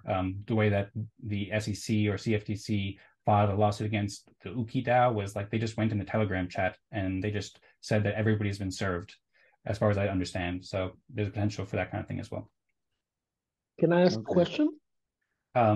Yes, no, but we're doing a system where everybody can raise their hands.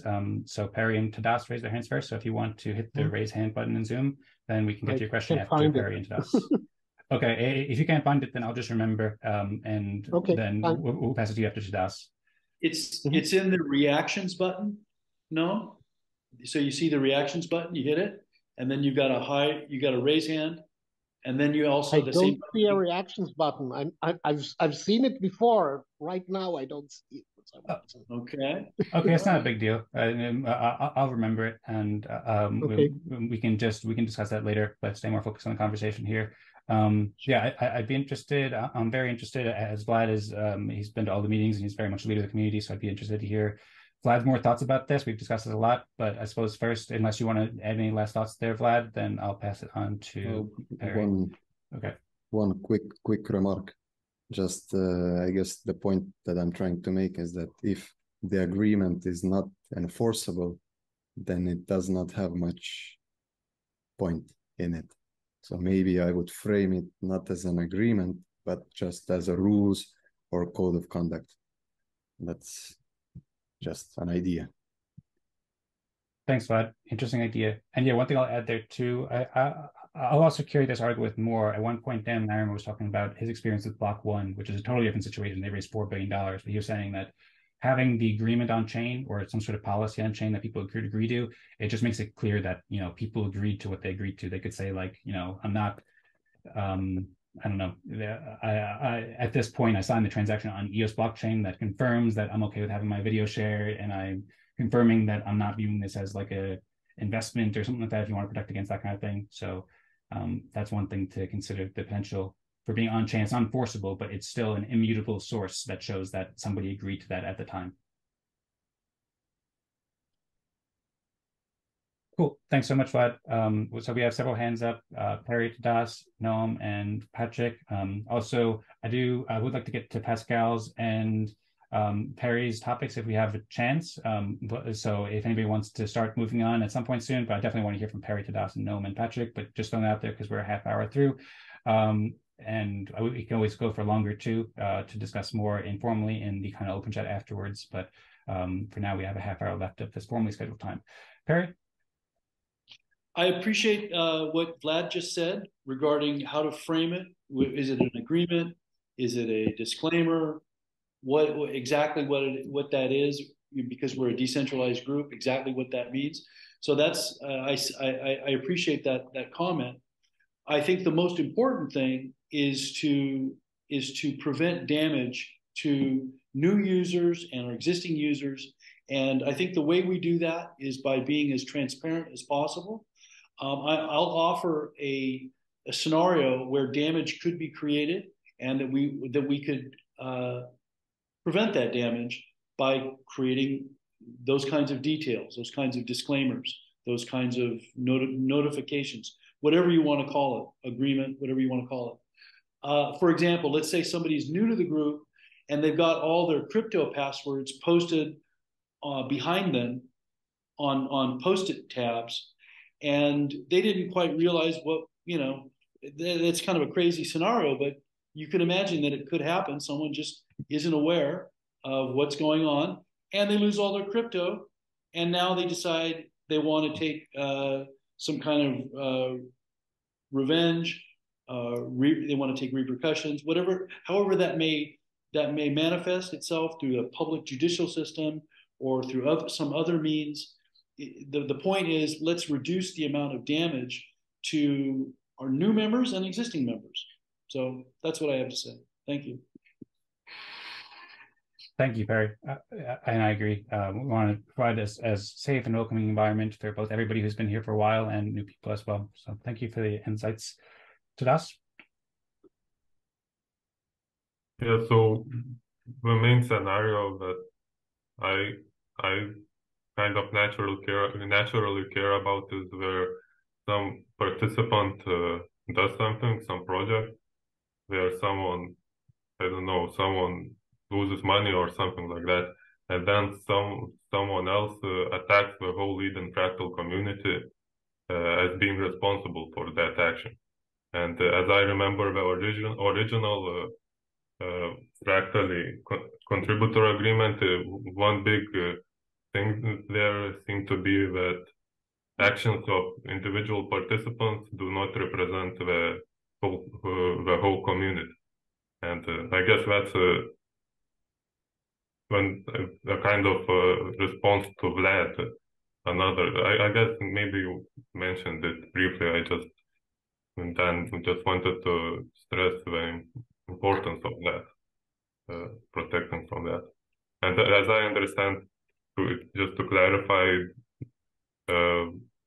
your proposed variants include those kind of clauses, right? Yeah, so I mean, my thinking was that at one point I was thinking maybe we could just copy and paste the whole UNA, the whole agreement that is like many pages long that the Fractally team put, and that has all sorts of protections against all sorts of things because they've worked with lawyers for a long time with that. And that's an option that I'm open to. But the way I proposed and suggested was just starting small and using like a modular iterative approach. I don't know if that's the best approach, but it seems like most feasible where we could, talk about one clause at a time. So I just started with 3 basic kind of clauses or terms about videos, timing, and language. But I think there's certainly a need for more. And I agree with what you're saying there about, protecting individuals. It's also going back to what we were talking about before about these are just community opinions and it's not like a formal legal agreement or anything like that. So I think that there's a need for having more clauses as well. I'm not sure if I propose it directly there, but I'm in agreement that we should have those. Thanks, Adas, for the great points. I suppose if there's anything else you want to share or add to that, then feel free. If not, then I'll pass it on to Noam, and then Patrick is next. Okay. I had several impressions that I wanted to share. The first is when Vlad asked the question about who might sue, who might want to sue. I thought not just about what happened with EOS in Block 1, but with the fact that Block 1 had the problems with the SEC that propagated to their ability to perform for EOS. That propagated to then EOS suing Block 1. All of those things are things that are basically roadblocks that, as far as I can tell, have been barriers for the development of Fractally as a whole, not just for Eden, but for all of Fractally. Because people are hesitant to join, they don't know what's going to happen. They don't know if somebody is going to sue the leaders and then they'll back out like Dan Larimer already did. And we're going to end up with an empty shell. So I think it's important to address this not just in the context of protecting our fractal or protecting the individuals in the fractal. I think it's important to do that, but I think we also need to think a little bit ahead and think about how do we protect the growth of the community, and not just our community, the whole community of communities that Fractally is trying to build, so that an attack from either a legal system or a disgruntled person or a competing network, or I mean, as Dan Larimer says all the time, as soon as we start producing something useful and powerful, people will see us under threat and attack us. We have to be prepared for that. And those kinds of agreements are exactly what we need in order to do the preparation. The agreement that I saw that Dan published that I had to agree to on Hive, I think is a good first step. And it is, I actually enjoyed reading it because it was the first time I saw legalese that was protecting me instead of protecting the person having me sign the contract. It's mutual, but it was the first time I saw it. And even though I enjoyed it, it was too long. I would like to have to read it only once, even if I participate in 5 different fractals. And I'm sure I'm not the only one who feels that way. We need to take that into consideration, whatever we do.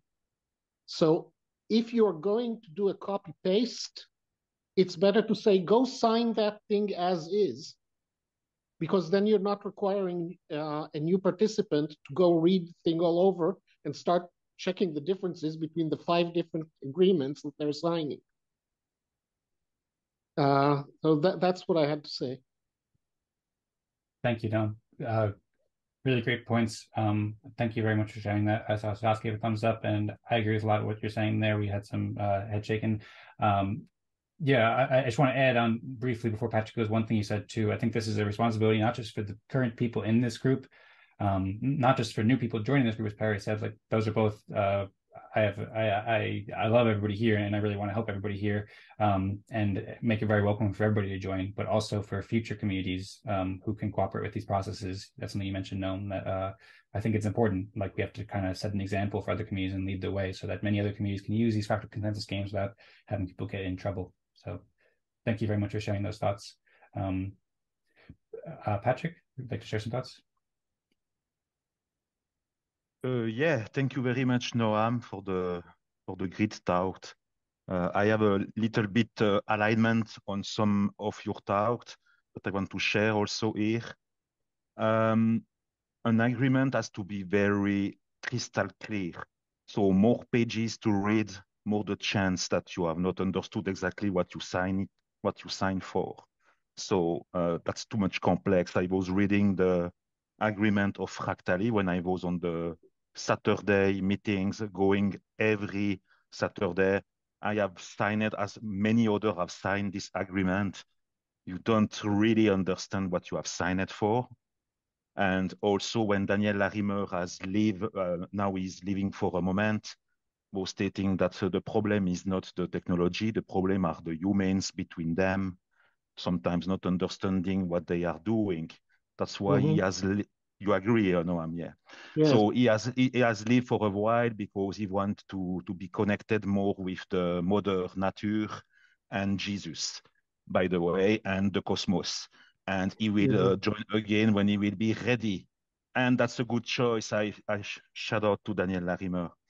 But yes. Now to come back to us here, we are not Fractally, not Eden on EOS. We are Eden+Fractal. What a name. We have chosen the word Eden+Fractal. By the way, we are here to do our stuff. Be connected with other circle, other networks, like Eden on EOS, possibly, and others. So we have to do the things for our own and to be very committed on what we do. So now we have an MSIG. This MSIG is a tool very important.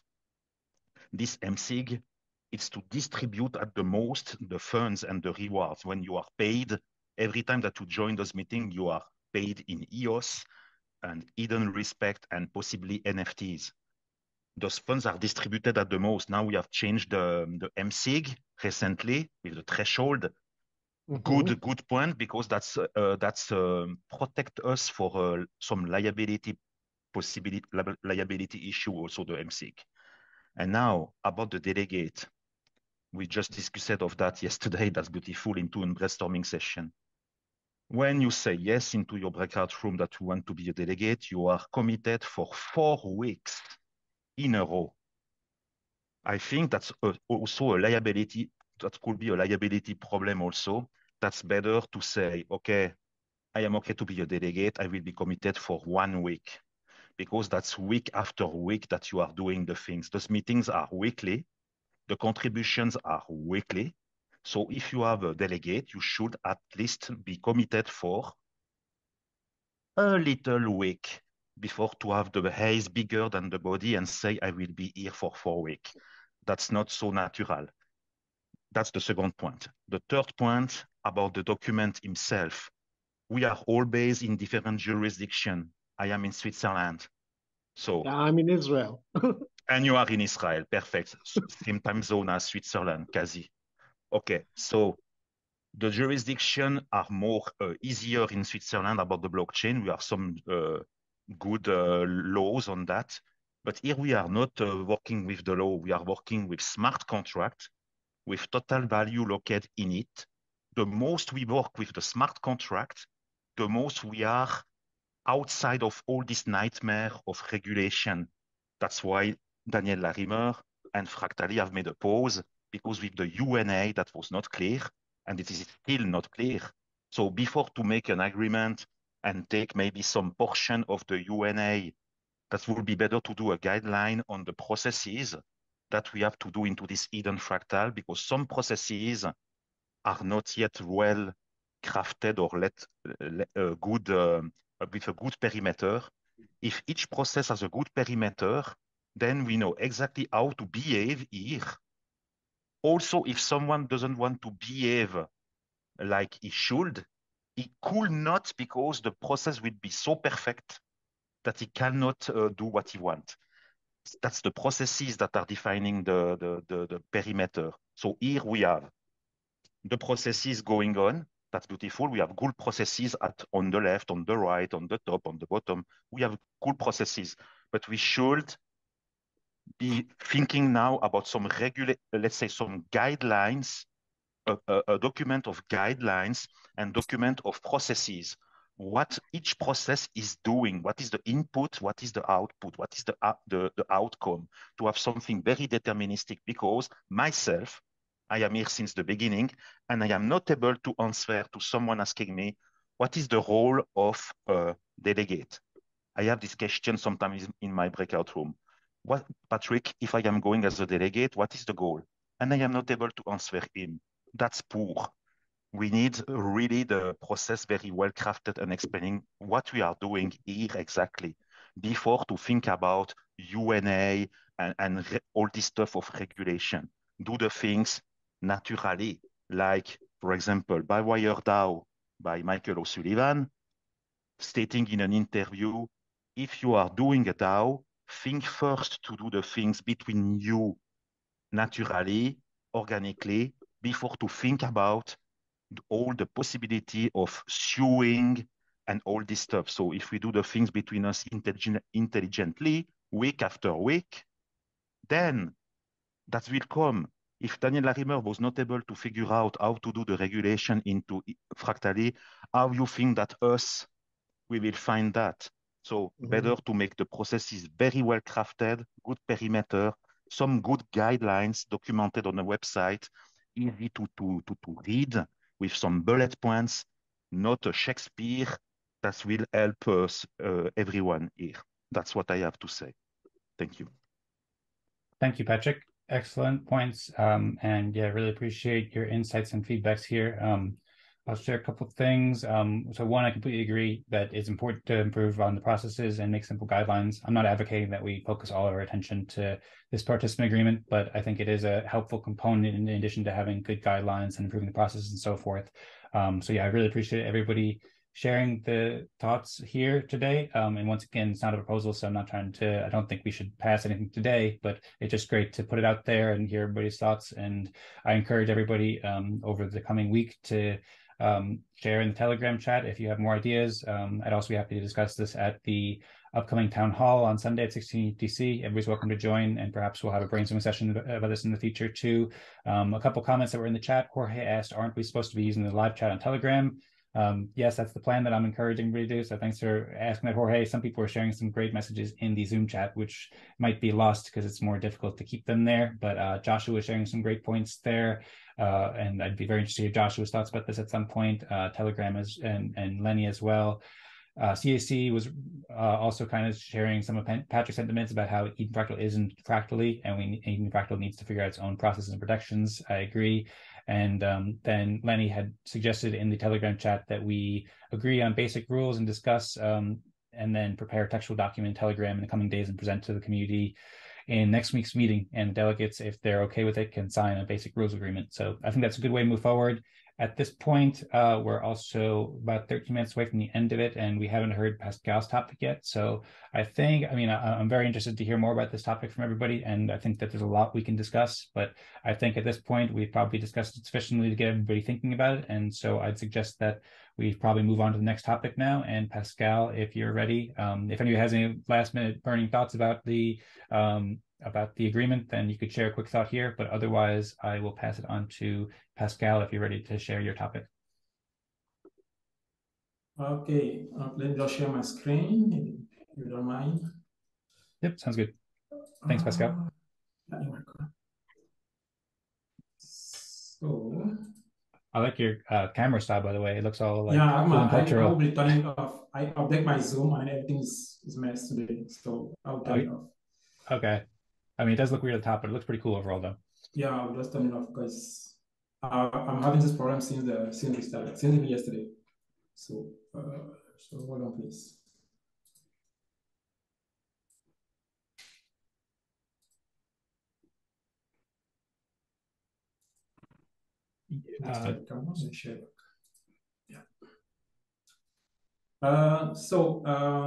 Here's the proposal. As I said before in the introduction, the main idea I think the big part of what I wanted for the delegate to discuss is to complete what we started, is the governance. The mission statement we just talked about, that Perry introduced, the agreement just introduced down, it comes in the same proposal, so it's a master proposal, but break up into piece by piece. It's difficult to go to take things into like on the whole to solve. It's very difficult as a group. So the proposal was to say Eden+Fractal is doing the same thing as fractal governance. We didn't come from nowhere. We came from fractal. That's the basis. So it means we came from a more equal animal. We came from the idea of decentralized governance. We came from the idea of being independent, group of people coming together to solve a problem. That's the main idea. So if we are working very far from that, we are not pushing the same mission again. Personally, it's not what I'll be pushing. So I'm pushing Eden+Fractal governance as defined as the experience we made at Fractally, and also the experience we had with the Eden, the original Eden. Now, what we are doing, we are meeting every week. Every week, we have new people, but we haven't defined our mission, like what we really want to do. So I consider that as a whole, everybody in this group want a fractal governance. Okay, that's my hypothesis, that everybody is for fractal governance. That's good. We started this experience and it is going very well. Now, some questions are coming in. One of the questions that I was asking myself, the delegates. We have the breakout rooms. We elect delegates to represent us. So what are the incentives for the delegates? That's the first point. What am I saying one or more for? It can be free, but we have to discuss this issue. It can be free. We have to come with something. The second point is the Eden token utility. What is this token for? We don't need to have an answer today. It's to find a place where the delegates that we elected in this group, we can meet and then say, guys, this token, what are we giving to people? It's for what? And then the third point was the mission. The mission we already discussed. The mission and the agreement that we talked about, they are linked together, as Perry says. I personally believe the mission, we share this mission in a whole, the way that we want fractal governance, and we want to, because we came from somewhere, we know where we came from. So we just need to say, okay, we pre-issue this mission as we came from. We have an agreement that every member can sign on chain. We have the tools, you know. I understand the liability, all of these things, but I always go back to where did we come from, you know. So this was my point, to introduce this proposal for us to say, yes, we want to work on this issue. No, we don't want to work on this issue. It's helped us see exactly how, if we say, yes, we want to work on this issue, we will find the time and a way to do it one by one. So that's what the main idea of the proposal. So, so I will take any question if there's questions, but I keep it simple so that we pick issue by issue, one by one, and then find a way to answer them. We don't need to answer them today. It can be, it's just that we have to keep it as a delegate. I'm saying it as a delegate. Let's keep it in our mind. Let's keep it in our mind, because new people are coming. People are building their own stuff. I'm building theory, and then I'm building a council also. This council will be working in the fractal governance.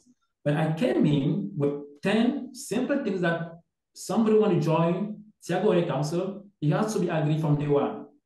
It has to be agreed. So we can also, in our community, Eden+Fractal, come up with very little thing, as Patrick said, it's not enough. You know, we don't need, in my personal view, I don't really need a lawyer, you know, as an individual. Now, somebody who's joining us, it has to accept that we are building a fractal, independent people coming together to achieve something, you know. So I believe and then last, we are afraid of regulation, everything. I'm in Canada, you know, but usually when we are organized, the law cannot do anything.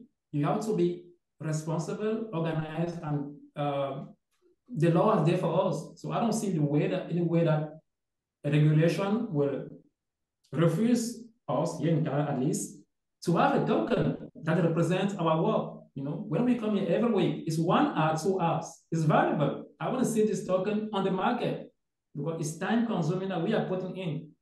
So, but why are we afraid of the regulation? You know, we'll be paying tax on this token if it has value. So that's the basis of my proposals, guys. So thanks. I will leave it here. Thank you very much, Pascal, for the great presentation and making this proposal and sharing all your thoughts. Very inspiring. I'll pass it on, I see, to Das and Patrick have their hands up first. So first we'll hear from Das. Yeah, so a clarification, and sorry, Pascal, if I missed it, if you mentioned it, but do you have ideas about how the fact of where we come from could help us address these specific issues that you mentioned?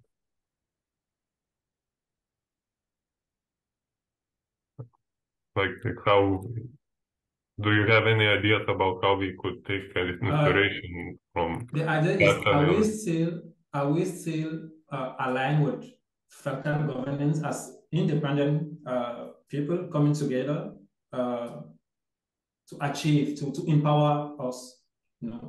But if we are aligned on that, and like fractal governance, more equal animal, it will help us more. It will help in defining exactly where are we going. You know, maybe some people don't like fractal governance. It's possible. You know, I'm not for or against individual decisions, but by design, individual people coming together, they are independent. You know, I mean, they decide together to work on something. They come up with their own token. This token is among them. They can organize themselves. They can buy product and service among themselves. You know, this is the way I see it. You know, some people may not like that. You know, so if we believe in fractal governance as defined, because that's the only way that that's the only way that I came into fractal. You know, I understand Dan's vision, his mind, where you want to go, where you really want to be building. You know, So when we close that factory, it's really, I really hurt. I get hurt, because it was like, shame, Dan, why are you doing this? But at the same time, I understand the regulation part. Okay, I understand that. I understand. He has a lot to lose. He has a company. His company was factory. He has employees. He needs to protect them. So now we are not a company. We are individuals. Independent individuals. We are everywhere in the world. So we, in my belief, we should not be afraid of regulations or government as a group. As a group, but individual, yes. Individually, I take my own responsibility as an individual living in this region, in this regulation, that I have to respect the law. When I come here every week, personally, I'm not wasting my time. I'm coming to meet like-minded people. We want to build something together. So I'm not losing my time. I'm not losing I don't want to lose my time. That's the. Now I don't know about each other. If we have this basis of understanding things. From there, we can say, okay, guys, what do you want to do? Do you want to build a decentralized exchange platform for us to use, or we want to build a social network for us to use? I don't know but it's the basis of what we really value fractal governance as we experience it, and from there we make our decisions. As an individual, people they want to work together. It can be we just want to have fun. This is also a mission. Let's meet together everywhere and let's have fun. And this token will have zero value, but let's state it down so that when people join, they know, oh, they are just having fun. There's no value in the token. They are just having fun. It's good. But we have to put it in a written format. Yeah. Okay, I have to say that I don't understand absolutely every word that you're saying, Pascal. I'm sorry, and I'm not sure if it's your connection. Maybe it's a little bit of the accent or my inability to interpret your accent. But if I could ask, are you generally for or against intent as code of law, or are you gravitating more towards code of law? In other words, are you minimizing the importance of writing down and specifying our values, our mission, or are you're saying that we should articulate those things? So I have a question about your language because I'm confused. There's code of law and code is law. Those are two very different things. Yeah, I'm not going to into the programming technical thing, Perry. I'm still in the. I'm even removing the technology in what I'm saying. I'm removing the technology. I'm saying if we believe in fractal governance as independent people coming together to empower them, we have to have a written way of doing it. We have experience already. We've done this, code is law, or we cannot, no matter what we do, we will not be, we cannot 100% satisfy our current regulations, no matter what we do in terms of code is law, code is not law. They will decide. The government will decide. We are not the one deciding. But what I really mean is, as an individual, what am I coming here to do? Personally, I believe in fractal governance. So if this community doesn't believe in fractal governance, I can build another fractal governance. I don't need to be coming here. Am I wasting my time? What's the purpose of this? So the point is, let's take the time to state our mission. Okay. It can be we are an independent individual coming together every week to have fun. That's valuable, just coming to have fun. We are issuing this token, and this token don't have no value in the market.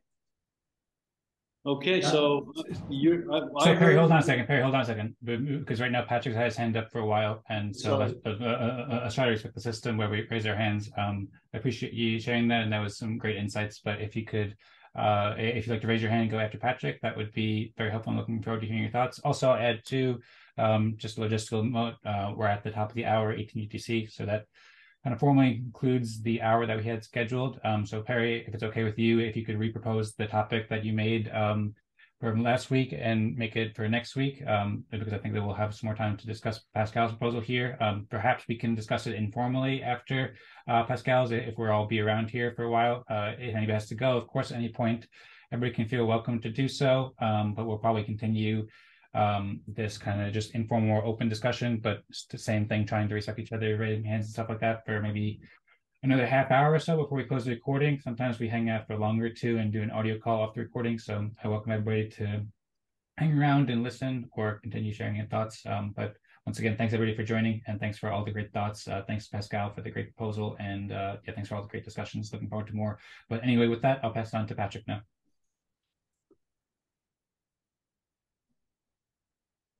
Yeah, thank you, Dan. And thank you for the proposal that you have made. A lot of respect for this proposal. Also, Pascal, your proposal, I understand all what you have stated. Your accent was great. That was nice. I have captured all what you have stated. So very happy with those proposals. Yeah, we have time. There is no rush. There is time for some brainstorming also about those proposals more than ever, because that's so important. But before to arrive to do this kind of agreement, let's say paper, rules, I've just posted into the chat, Telegram, my brain of thought. We should define the biology before to go on an agreement, because the agreement will depend of our biology. And into this biology, something very important, that's the objectives that we want to have into this Eden+Fractal. The second point that I see very clearly, that's the processes to grow our collaboration and protect between us. We should first protect us between us. Oh yeah, with nice processes. The guidelines, the third point, and then we will be able to draft our community agreement. Before it's just speculation, because we don't go into the right order of the things. We have to do the things bottom up. First, the processes very well down, very well crafted, like into Eden on EOS, by the way, like in every community or in every startup, in every enterprise. You have to begin with the processes. When the processes are very well crafted, then you can go to the next level, and add the people on it. Here we have already the people. That's nice. We are between us. We have still the time to brainstorm and figure out how we want to do. But when there will be more people joining this Eden+Fractal, this community, then we will no more have the time to come back and do our processes good. Yeah, we can always, but that's more difficult. So it's better to see the reality front of the eyes, be able to say, oh, I was wrong, or maybe I have to change something, but there is no failure with that. And to recognize that we have to be very agile. So time doesn't exist into innovation.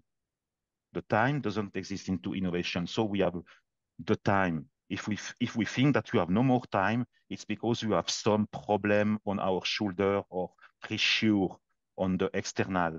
So we meet here week after week. I am very happy to join. I will join until I die.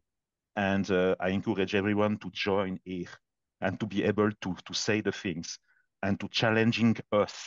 Because if we don't do that, we will become sheep, not lions. So we have to be very independent to have our best freedom. If there is one takeaway of the Molecular Animal book, that by the way, I have not read into its entirety, because I am not a fan to read books. I am more to understand the precept. So one precept, very important, be independent to have your best freedom and don't merge. That's the end of all. It's better to connect and to be loosely coupled. So that's what we are doing here. We have a little bit bias from Fractally, for sure, because Eden+Fractal was created in May, June last year. And we have a legacy, inherit a little bit the Fractally paradigms, but more we have moved on into this Eden+Fractal, more we were becoming our own brain. So don't lose your brain and continue to think what we want to do here into this Eden+Fractal, to be the best collaboration, to foster the best collaboration, create public goods. That's one mission. That's what mission. We want to foster the best collaboration, make the best public goods, to be a catalyst, to be a good model for other communities into EOS. So think about that first, and then the agreement. I agree to agree the agreement when we will agree that we are all agreeing. So that's beautiful. Bye. Sounds great. Thanks, Patrick. I agree with your agreement to agree with agreements when we agree. Anyway, a couple of things. Great points. I was Thanks, Patrick. typing something very similar as he was talking. Yeah. I wonder if people can see me if I'm on the Telegram chat. Yeah, we see you. We're able to see you both in Okay. both in the live chat and the Telegram chat. We see you posting there about sharing your feeling, and also see you on Zoom chat. Also, another person who I see too, who I got to welcome before, is Space Wrangler Joe. I noticed you joined during the breakout rooms. Sorry for forgetting to introduce or welcome you before, but hope you're doing well. Thanks for joining again. Hope you had a great experience so far at the meeting today. If you'd like to share any words, it was great speaking with you on the Alien Worlds Fractal call last week, I think it was. That happens every Thursday at 16 UTC. So yeah, thanks again for joining, Joe. Hope you're enjoying the space wrangling out there. Also, if anybody else wants to share any thoughts, we haven't heard much from some people in the community, Jorge and Eric and Lenny and so forth. So if you guys want to weigh in, I guess you guys weighed in a bit, but if anybody wants to weigh in, that would be cool to hear from more people as well. But with that, well, one other thing too, I just shared the More Equal Animals audiobook in the live chat for the Telegram. I do very much recommend people listen to it. I'm not much for reading books either. I used to read a lot, but now there's so much to read in Telegram, I don't have much time to read. But the audiobook I've listened to a couple times, a few times, several times over and over again. And it's a great way. It's on YouTube. Chuck McDonald did a great recording. So you can listen to it while you're, cleaning or doing work or whatever else. And it makes it easier to listen to. And there's a lot of really helpful wisdom in there. So I encourage everybody to either read or listen to the More Equal Animals book. Anyway, Perry's got his hands up, and Perry was going to share something before. So, Perry, what do you think? What would you like to share? I raised my hand when I recognized in my own mind that I interpreted what Pascal said as he wanted to, he believes in articulating our mission, our reason for being. So that's why I raised my hand. In response to Patrick, I think we just heard him say that he hasn't fully read More Equal Animals, and he is probably the most influential person in this group via funding and participation, right? Maybe second only to Dan, but maybe not. I think it's probably pretty close. So the person who has the most influence in this group admits they haven't read that book and not necessarily following it, right? So that's important to note. And so I think we have to decide are we following that book? Is it important? What's important? That's an important thing. And that I think the general order goes values and principles. And then from the values and principles, we define a mission statement. And then there was mentioned token utility and delegates, which are all part of the agreement, which I think should follow the mission and the values and principles.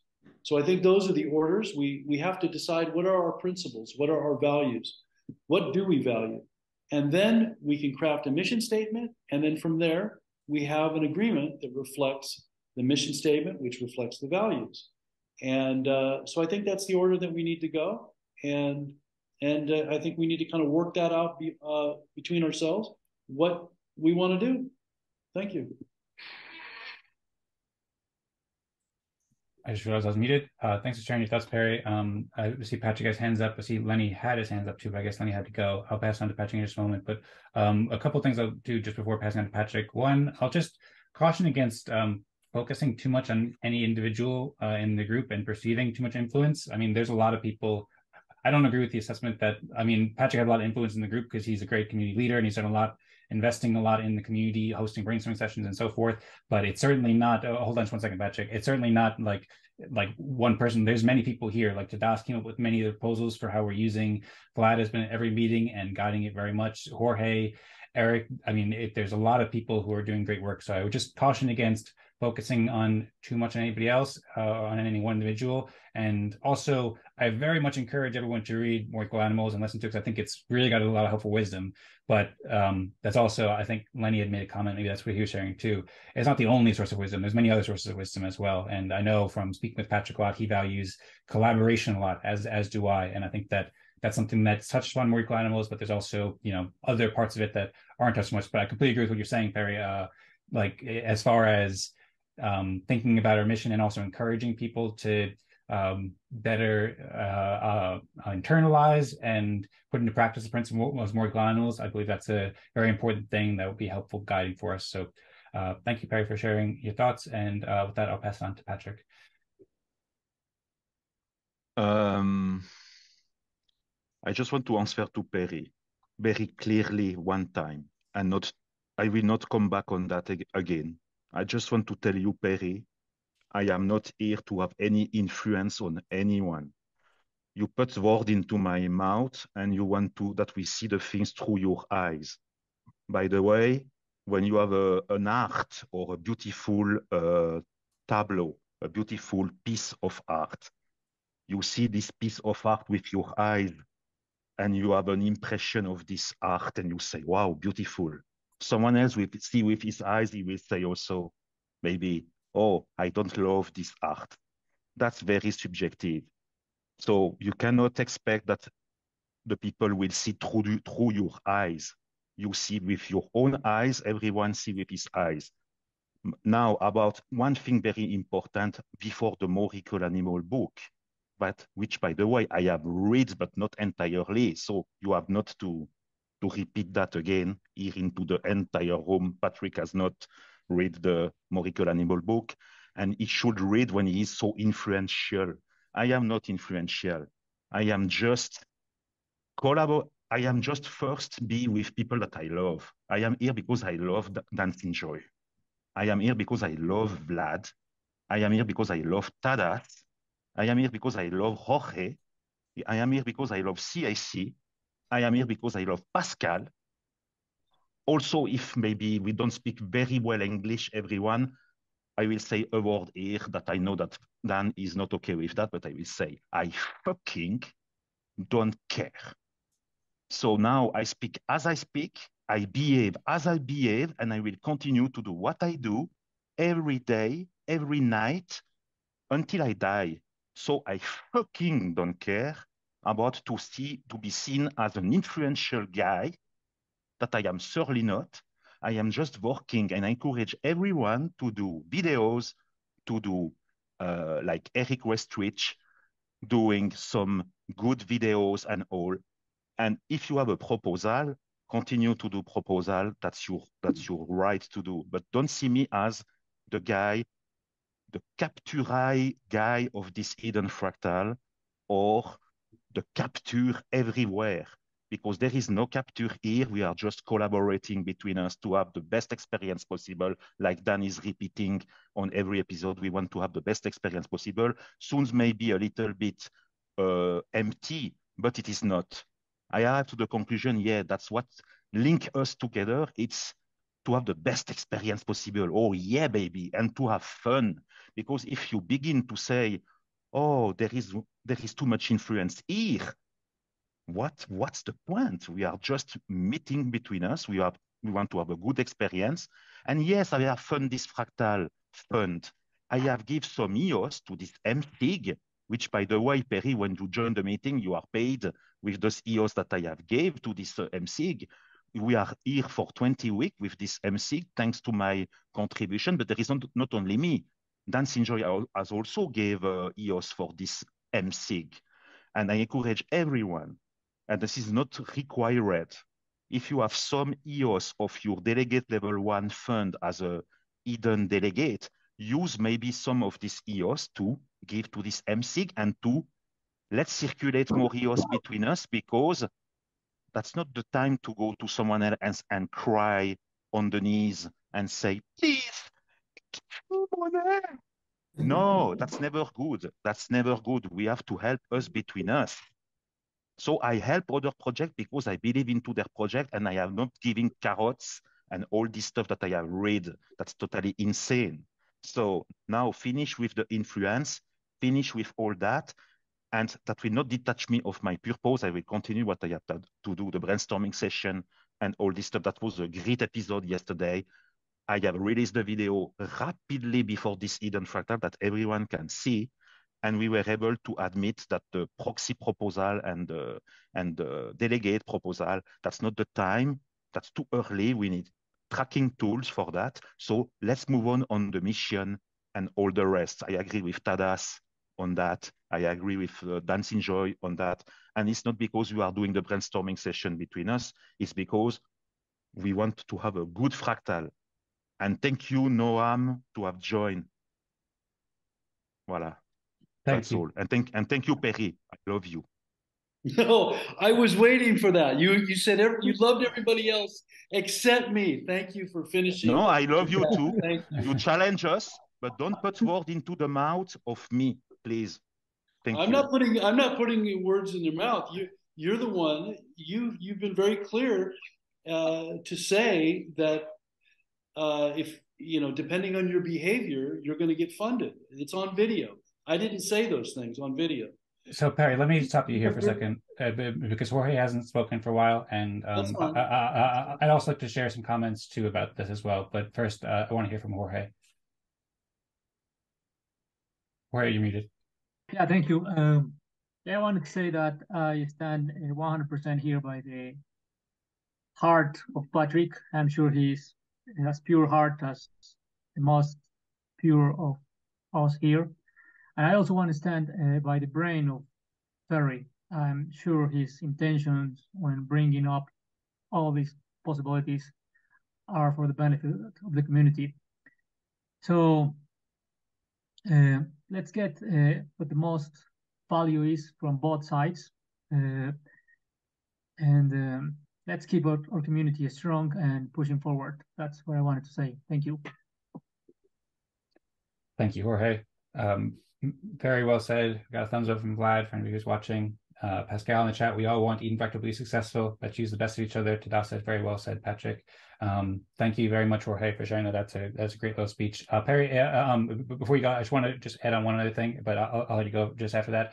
I also want to say too, Perry, I think Jorge put it really well, like appreciating your brain, and I really appreciate your thoughtful questions and your dedication to making sure that we're preventing against capture and corruption. That is really important, and I love your enthusiasm for more equal animals and the principles to make this democratic and so forth. I'm completely with you there, and we've talked about this a lot. I've also noticed a bit of a theme too, where you have been kind of calling out Patrick kind of a lot for the past few weeks or so. And one thing I want to add is just that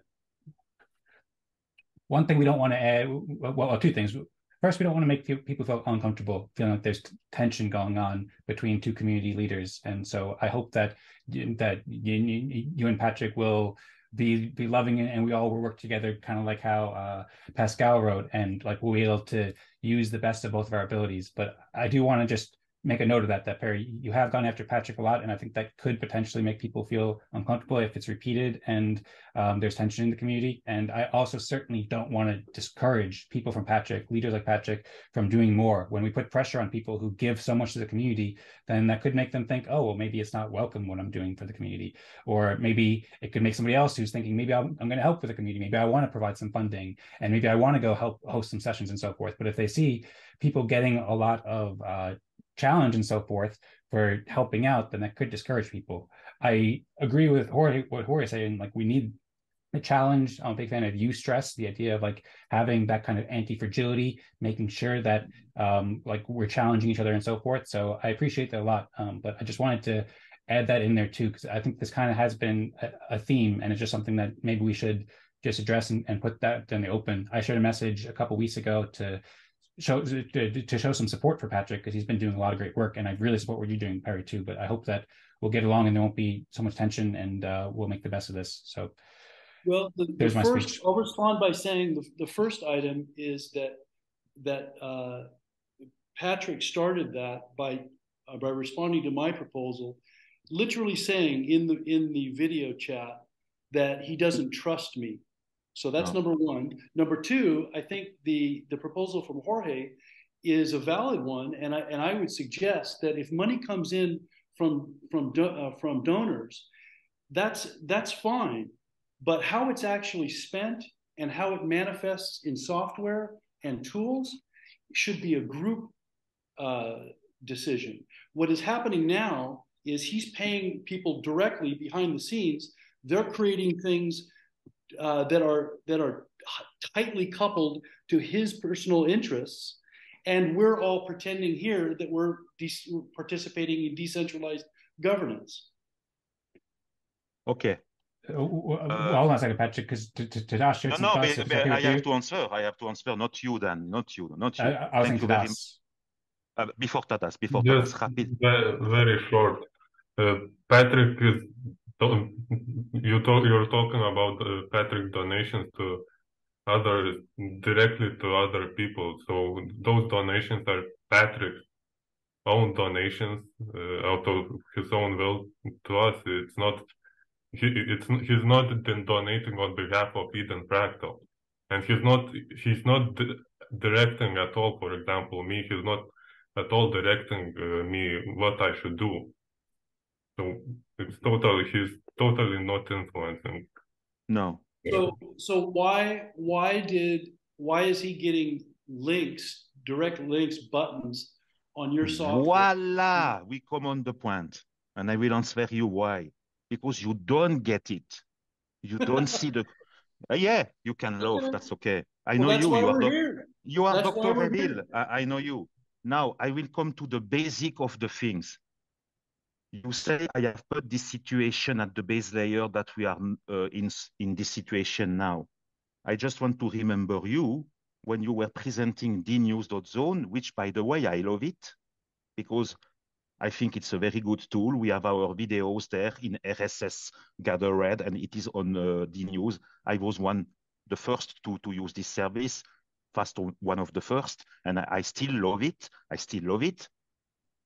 The problem of the beginning of all this nightmare that I say nightmare for me because I am tired, but be sure I will be here always because no one will detach me of my purpose. We were in disagreement because something that I don't like at all.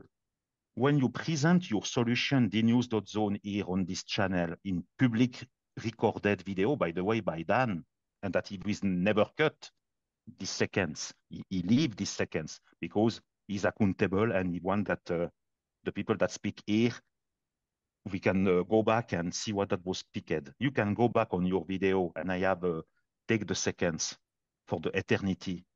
When you were stating, comparing your solution to your competitors, you see competitors, I see, and other here, we see collaboration, competition, but certainly not competition. And you were comparing your tool, dnews.zone, with the tool of the bees, stating this beautiful word that I love it, and I am ironic. I am ironic. Astroturfing. you put label on the solution of the people, and I was not okay with that. I was becoming like not okay because I collaborate with this guy, Jesse Jaffe with the bees. I collaborate also with Michael O'Sullivan of Bywire.news, by the way, that is creating a DAO. And you come with your dnews.zone, that I love it. I repeat, I love it. But that's not the tool that I don't love it. It's the man behind the solution, you see as you behave. That's the mind behind the solution, because the people are not buying your tool and what you are doing. The people are buying the why you do the things, the man behind the thing. And I was not okay when you were criticizing the bees and all, and I was becoming mad. And I apologize for that. I apologize for you also to have been a jerk and a bastard. Yeah, I apologize. Yeah, I am apologizing. I am apologize. Yeah, I am giving you my apologize to have been a jerk with you and coming into your Telegram stating to you that I will remove my video of your dnews.zone and possibly attacking you with my lawyer. By the way, I have no lawyer. That was a joke. I am no lawyer. I have not the money to pay a lawyer. It was not presented as a joke, and it was deleted along with the entire private chat. But now I apologize here on video. That's recorded. I am a bastard. And I apologize to you to have been a bastard, but now to come back, why I give money or EOS to other projects. I give EOS to other projects when I will collaborate with them. I don't give EOS like this, like a sponsor, because by the way, it's prohibited on Pomelo to give just EOS to someone, a big fund, and not collaborate with him. So I have give to Vlad, because I believe in the platform that he's building, that will serve Eden+Fractal with our compañero Matthias Schoenbeck of Eden+, that will help Eden+Fractal and that will help Eden on EOS. So, and I am collaborating with him and behind the scene. What you think about? I am working like a lion every day, and I have the right to collaborate with who I want. I have not to sign an agreement with who I will work, and I am free. I am free. I do what I want. And if I do more video shows are coming, I have more video shows that I will co-host with Dancing Joy because I love him. He's speaking fluent English. He do that at 500 milliseconds. I love it. Maybe I will interview Noam one day. I will maybe interview Space Wrangler Joe here. I want to do what I want. So, and maybe I will interview you one day also about dnews.zone if you accept. So let's just work together, join our skills together, combine our power together. And to answer to Jorge that I have a good art and that you think that I have a good art, thank you very much. But I don't need any flower here, trophy, because I have given yours to this Eden+Fractal or I have given yours to someone else. I do that naturally because I think I have grateful and I am lucky to be on this earth and have the time to be into EOS because there are other people, they have no chance, maybe, and I want to help, that's all.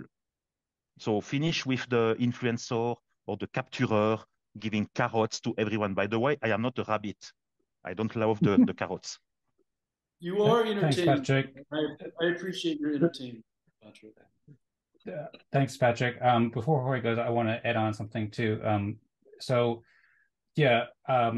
to make it a bit clear, Perry, I love DNews and I really love a lot of what you're doing, but I don't think that most of the community agrees with you. I think that you're alone in this, from what I've heard. I'm very much in agreement with Tadas wrote, the tools that are having links to MindWeb and so forth, they're not owned by Eden+Fractal. I think you have a bit of a fundamental misunderstanding of how the community works, in that these are tools that are owned by individuals, and Patrick or anybody else is free to help support other community members, and that's welcomed and appreciated. I think that in general, I would very much encourage you to carefully reread the messages that were sent to you by Vlad and Tadas. Some of them were very thoughtful in the Telegram chat a week or two ago about the distinction between how these tools work and so forth. I think you're in the wrong here, Perry. And I think that the community probably doesn't want to hear the same discussion or a similar kind of discussion challenging Patrick so much. I appreciate it in general very much, like the idea of it, and it's great to have some of that, but I think it's too much right now. And so I invite you and encourage you to read that carefully, perhaps watch the video carefully again. I'm happy to discuss this more. If you'd like to have a one-on-one conversation or have something like that, we can get really into details. I'd love to, because I really love all the value that you bring to the community. But I think that we need to kind of shift gears and get past this right now, because Patrick is doing a lot of great stuff for the community. We should challenge when there is, you know, potential for corruption, but I think we've addressed this topic thoroughly enough. And as far as I can see, I don't think the points that you're making are making sense, and I don't think anybody's in agreement with it. So just to share my thoughts here, I can also perhaps curate the thoughts that I think are particularly insightful from Tadas and Vlad and Jesse they shared in the Telegram group, if that would be helpful. And we could perhaps go through particular points. Perhaps I'm missing, and perhaps you see something that nobody else in the group sees.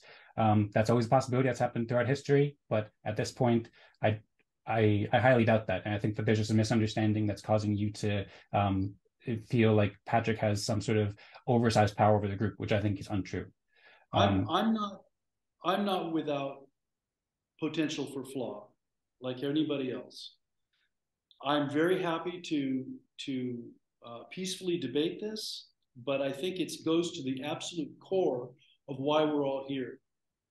And I think that unless we address this directly, we're missing the entire point of a fractal, the entire point. There are nuances here that I think need to be debated and really, really fleshed out. And it goes to the absolute core of the whole reason why we're here. Otherwise, this doesn't make sense. It's just a pretense and a facade for something else. Either we're calling ourselves a fractal, which in my mind, the core of that is the response to capture and corruption. That's my interpretation of it. But I think it's, if you read the synopsis, the abstract that Dan has on his own website, he does mention both those words in his article there. And I think near the top, I think it's like one of the first paragraphs. And if you read the book, that's what you understand he's trying to do. And if we're not doing that, if we're ignoring that, what are we actually doing? And why are we calling ourselves a fractal? What's the point? So I'm open to a full debate. And I think it's worthwhile, and it goes to the mission of why we're here. But with all due respect, Dan, I don't think that even you can represent the whole group. And I don't think the group can really be informed until we really have a true debate on it, which has been thwarted. It has been thwarted, and the idea of discussing a mission has been set aside. That's why we're here months and months and months later, still talking about a mission. Why is that? Why is that, guys? Well, thanks, Perry. I know Jorge and Tadas have their hands up for a while. I have some thoughts I want to share for that too. But let's have I'll pass on to debate. Jorge first. Well, first off, my previous recommendation that I think is best is that this probably isn't the best forum for it, because we've already had this debate many times before. And so I think it's probably best if we debate in a different forum. But I'll hold that for later. Just because, Perry, I mean, if you look back at most of our previous conversations, there's usually been 15 to 20 minutes about this. Yeah, we haven't had a full-fledged long discussion. What's that? Why is there no mission? We're working on it. We have I have an article at edencares.com/mission where I've been curating it. We've discussed it for 2 or 3 weeks, but just with the decentralized nature, there's many people with different ideas for missions. So it takes time to come to consensus about a common group mission. But anyway, I know Jorge and Tadas have their hands up patiently, so I don't want to speak too much. Jorge? Thank you. Yeah, I want to share with you guys one of the things that I've testing right now as the premises of my life, which is related to consciousness. Currently, I have this theory that the purest form of energy in the whole existence is consciousness. And because of that, whatever you focus on, you move towards.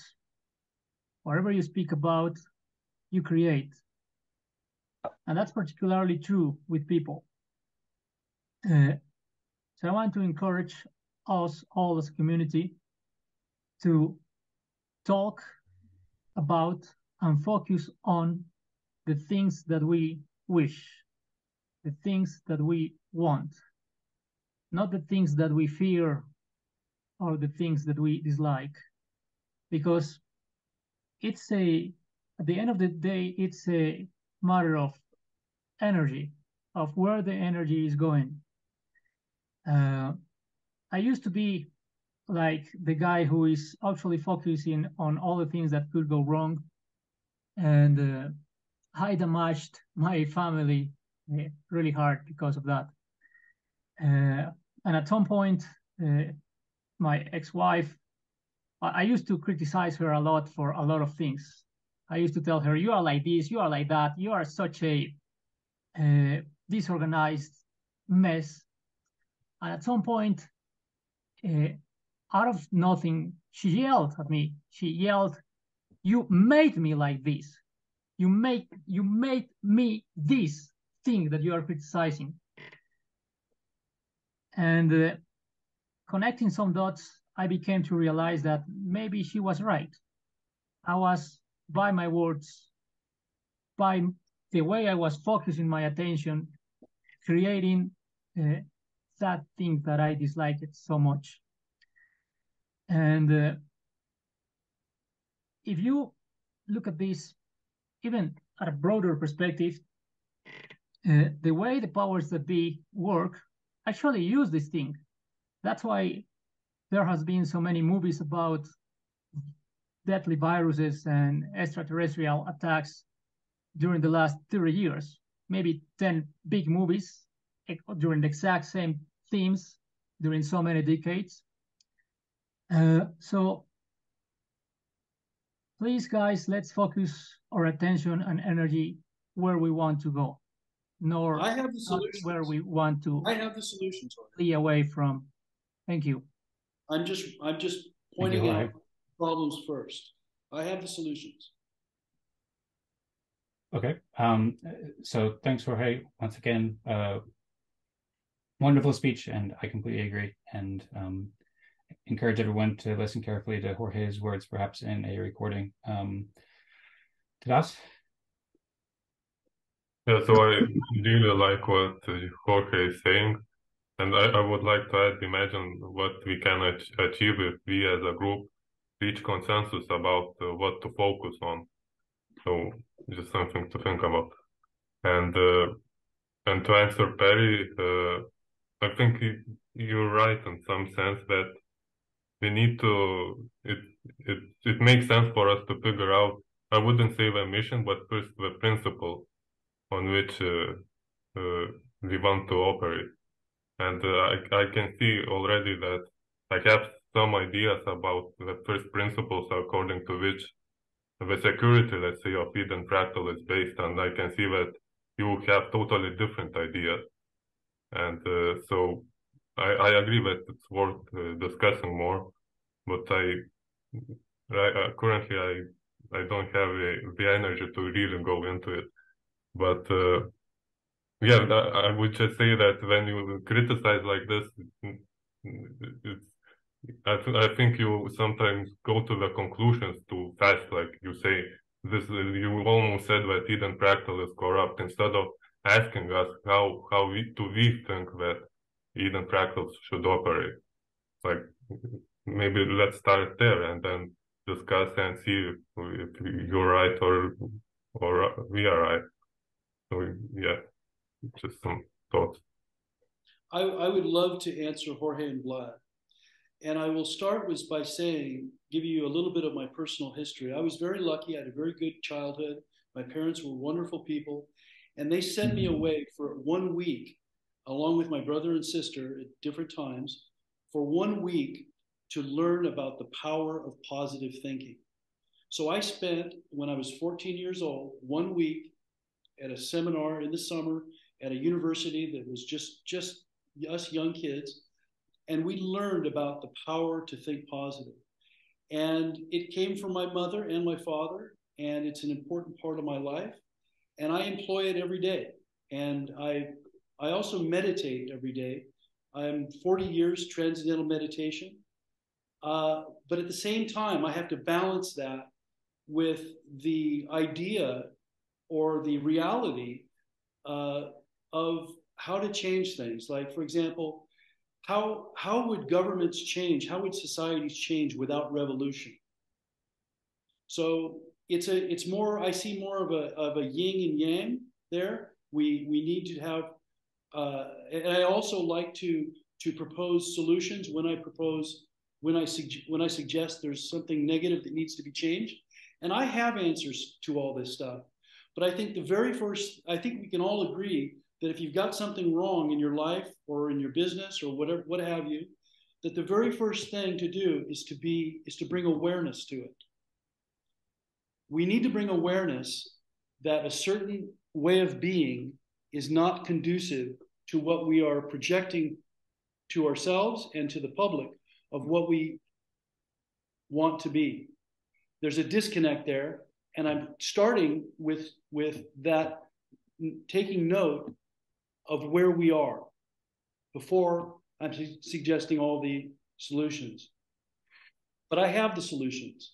And for example, in response to Jorge, I suggest that we operate a little differently in that the funds that come in, exactly how they're used, should be the decision of the group. That means that Patrick can continue to donate to the Fractal, but not decide exactly how that money's being used. So I'm not saying he can't contribute to it. I'm just suggesting that if we're going to pretend to be a decentralized group, we should decide how it's organized. Now, this is a super important point. Then that says, okay, this group is going to become a development group, which I think Eden on EOS is proving it's very difficult to develop software in a decentralized manner. It's difficult enough for a single product manager. And I've been writing software for more than 30 years, so I can say I understand this. It's difficult enough for a single product manager to lead a project. For a decentralized group, it's even more difficult. So I understand why Patrick and Vlad want to kind of do it behind the scenes and define it on their own. So I think the real answer, this is what I'm trying to get to, but I want to make awareness of the problem first. I think the best answer is that groups, service providers or product providers or tool providers create their own tools and then offer them in a loosely coupled relationship with a fractal. And then the fractal decides in a decentralized manner to engage in that company or not, maybe for a fee or not, whatever, if it's open source or not, whatever the arrangement is, the decisions of the decentralized group or of the fractal are kept decentralized. And then if software or products or tools or whatever need to be developed more efficiently by a closed or centralized group, that's fine, no problem. We just keep those separate, and we operate in a loosely coupled manner versus a tightly coupled manner. That's what I'm trying to say, guys. All right, Perry, thanks for explaining. I want to share a couple of things. I see Patrick has hands up here, but a couple quick notes. One, we've been going for over 3 hours now, and I do want to respect everybody's time. So I think that we should probably start to wrap it up. It's an interesting conversation, but I'm just putting that out there. I think it's probably a good idea if we start to wrap it up, maybe with just some final thoughts. But in general, if we do video calls for 3 hours or longer, then sometimes people can just get tired of being in the video call, and it's generally better if we keep it shorter. One thing I wanted to make clear was that I think I mentioned a fundamental misunderstanding or a difference in opinion here that I think you're not seeing, Patrick, or Perry rather, is that Patrick has donated approximately 2,000 or 3,000 or 4,000 EOS to the Eden.Fractal account. I've also donated 500 to the Eden.Fractal account. That is to the Eden.Fractal community. That has been determined each week by who gets ranked in consensus results with our credibly neutral fractally process. That's the donation that Patrick has made to Eden.Fractal. Patrick has made individual donations to Vlad and to Das that are not to Eden.Fractal. anybody can make an individual donation to another individual without having any consensus required from the Fractal itself. So according to how you just explained it, that's what we're doing. When Patrick donated to Eden+Fractal, I donated to Eden+Fractal, we're deciding as a group with a credibly neutral process. And outside of that, if anybody wants to donate to other community members, that's really got nothing to do with the community. I mean, it can be for tools for the community or something like that, but it's not requiring any consensus or opinions from the community for an individual to give to somebody else. So I feel like this is one of the main, perhaps the crux of the issue that we're just seeing differently. And I think that you're just not seeing this quite clearly. Secondly, I'm saying that. I understand that. And Patrick has acknowledged that he's paid over 16,000 EOS across this group, and that it's yeah. So he spent a good amount throughout the entire group. And that's not finished. So, good news. Good news. Yes, it's much appreciated. That's something that, yes, we should be skeptical about where money's coming from, because that has profound implications in the world in general. But it's also very much appreciated and very helpful. But anyway, the point I wanted to make here, the last point I wanted to make is, I do think, because we've been going for a while here, but there is a lot to discuss here, and I would love to dive into deeper details with you, Perry, although I can also understand if some people are tired and they don't want to discuss it. I would just like to extend an offer. I'm happy to host a conversation about this. Perry, if you want to have one conversation and we can like really isolate the details about how we see it differently. There are some particular points, like some sentences that I could like write down and see, how do you see this? How do I see it? And we could isolate it to see exactly how we see it and figure out the differences in our opinions here and work together.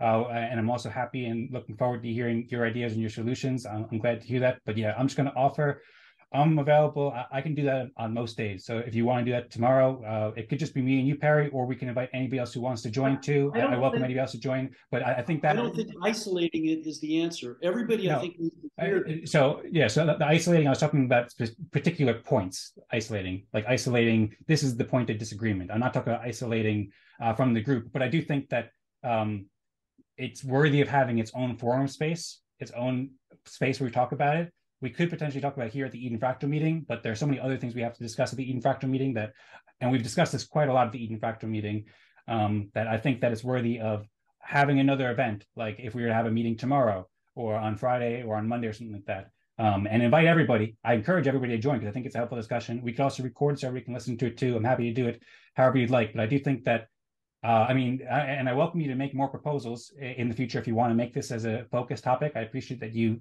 made a topic proposal this week. And so I encourage you to do so this week too. And then the people in the community, via the system that we have for Gen to set up, can signal whether they want to focus on the topic. That's one of the great parts about the system. So I encourage you, if you want to talk about this topic and focus a full Eden+Fractal meeting on it, or another half hour during the Eden+Fractal or whatever, I encourage you to make the proposal for the topic and we can see what people want to do.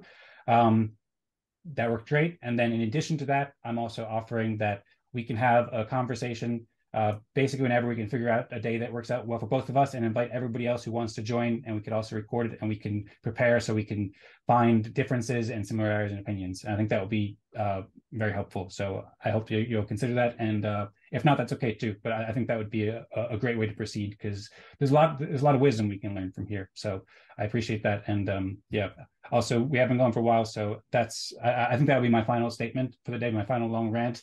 But that offer's out there. So Perry, if you want to follow up in Telegram chat, or if we want to schedule something briefly, then I'm happy to do so. And if anybody else is interested in that, then I encourage you to reach out and we can figure something out.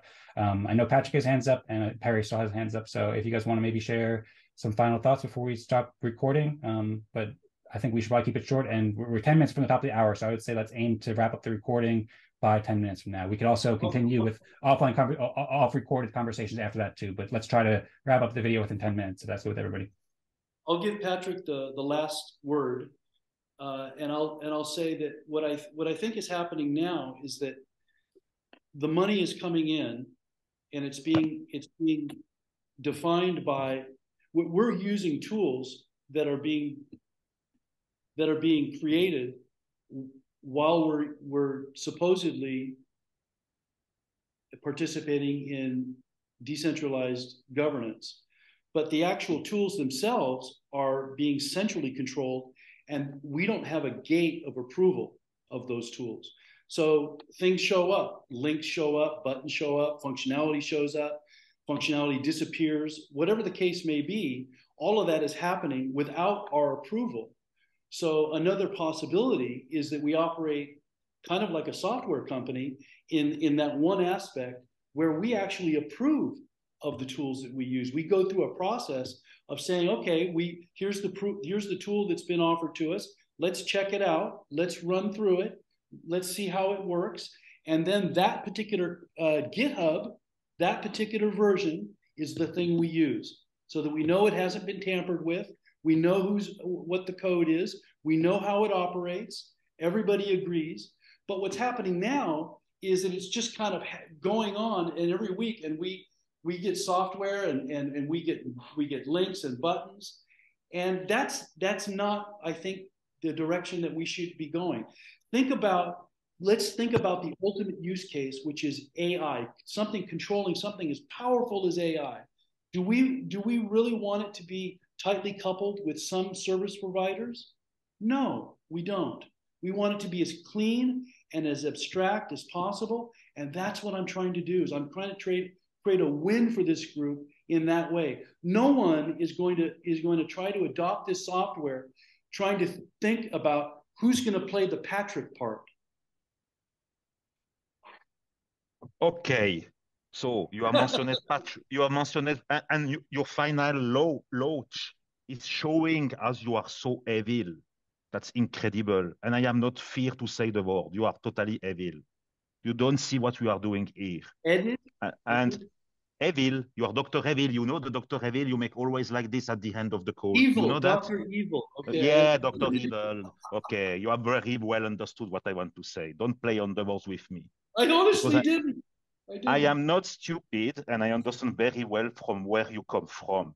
Okay? You are going in every community to do the same narrative and always using the same harsh word on every community about capture, violation, what else? Carrot, giving carrots. I am not a rabbit, etc. I am until here. I am tired. Tadas was tired. He has leave now because he's tired. We are all tired of this repeating narrative. I think we can repeat you week after week. What we are doing here, you will continue to push the same narrative. And you mentioned me, I think, about 6 times, 7 times during this Eden+Fractal today. If I count how many times you have speak about me, you should have maybe better use your time and your energy to do great proposal for this group. If you love, as you say, to see this group, and you have love you have living with your parents in positive energy, I don't think it's positive energy, all the energy that you are pushing here. And you are certainly not the dictator of this Eden+Fractal. You say that we are captured, but as you speak yourself, seems to be that you want to drive this Eden+Fractal. By the way, there is no one that is driving this Eden+Fractal. That's the initiative of Dancing Joy. Shout out to Dancing Joy to have create this Eden+Fractal. By the way, the name Eden+Fractal is not representing what we are really doing here, because you put name on boxes, you put labels on the people, you put words into the mouth of the people. You make that with me, you have made that with other. All is recorded. That's the beauty. Soon that will be on IPFS for the eternity. There's a video, by the way, right, Dan? We will put the video also on IPFS. Like this, you will have Perry. We can see backward, and also Patrick, we can see backward, and we can see everyone. So if you have something to say to me, say that into private, into my Telegram. I am 24/7 open-head. If you have something personal to say to me, if it is an affair, a business affair, personal with me, speak to me, but don't pollute the Eden+Fractal Telegram with your Shakespeare of 2 page speaking about corruption, violation, and capture, and all those things. That's not the channel for that. If you want to do that, and by the way, we have the topics now. Oh, what a great invention. We can create a topic about conspiration and plan and all this stuff. You can go there and put your documents there. We know all that there is corruption around the world and all. But you go in every community and you do that into the EOS Fireside chat with Winfred and Zach Gold and etc. I was there. You do that now into Eden+Fractal. Who is the next? Who is the next? You love this community, really? Why you come here?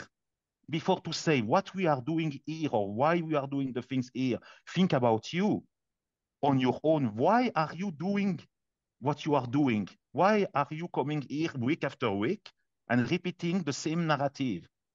You want that I leave this Eden+Fractal? I can do so. It's very easy in 2 minutes, but I will not do that because I love what I do. I know what I do, and also I know why I do the things. And there are people like that. Dancing Joy, he know what he do. He know also how he do, and he know why he do the things. Seems to be that you are in searching of why we are here. But I have the answers. I have not all the answers, by the way. This is a perpetual improvement. If you are coming here, it's to improve yourself to be a better person. I am okay to say to you that I was a bastard, that I have bad behaving with you. But you are continuing to speak about me here, that I am the violator, etc. About the funds. Yes, I will continue to give EOS to the MSIG. You have not understood how it works, this Eden+Fractal. You should read the document of Dancing Joy on edencreator.com, on edenfractal.com. Go there, read before to speak. See the video about brainstorming session. I think you have maybe never seen one. You speak without to read. That's what come me sometimes a little bit. If you want to speak about something, read first before to judge and put judgment on the people. I am not a bad guy. I am doing what I want to do. If I want to continue to give EOS to this MSIG, I will do. If I want to continue to give EOS to Vlad behind the scene, oh man, I will continue to do. If I want to give to Tadas, I will continue. If I want to give to Jorge, that I have already given for the Spanish fractal, by the way, to start the Spanish fractal, I have given to Jorge that I love from Medellin. Colombia is close to my heart. So I will continue to give. I have given EOS to many people. Should have signed an agreement for that? And now into Eden+Fractal, should I need a permission to do so? So if it is the case, I will leave for a while, not because of you, just to prove who is wrong or there is no wrong or false in wrong or true into that. Everyone do what he want to do here. We are free. And about your terminology, loosely coupled, etc. So if you believe in what you say, loosely coupled circles and all this stuff seems to be that you don't understand any at all. So here we are just friends. We are decentralized community around the world. We have decentralized autonomous media studio. I do video with Dan. I will continue to do. There is an Eden+Fractal update number 5 that maybe you will never see. We have made 4 updates Eden+Fractal. And I encourage the people to go into this video to understand what is Eden+Fractal, not just be focused on the name Eden and space fractal. That doesn't mean anything now. We are just here to collaborate. That's the key. And we want to behave correctly as the most possible. We are human after all. So myself, I am a character, I know. I am able to speak, and I speak what I mean here. So I want that you stop to be a little bastard with me. I will stop also to be a big bastard with you if you prefer to put me as a big and you as a little.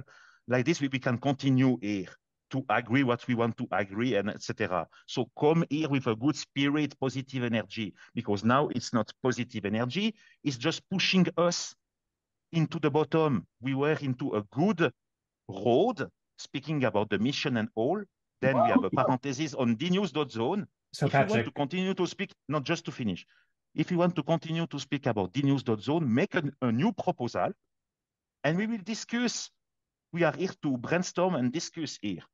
That's all. And now finish to speak about me personally. Okay, so we're at the top of the hour right now. These have been very thoughtful discussion. I think that Space Wrangler Joe said it well. He said he's off to read More Equal Animals. Great to see the passion from both Patrick and Perry. Thanks to everyone for all your efforts in governance. Hoping to contribute more soon. Purple heart and a prayer symbol. Thank you, Joe, for sharing that. And I hope that you're enjoying your first experience so far. I hope that also Noam, you're enjoying it as well.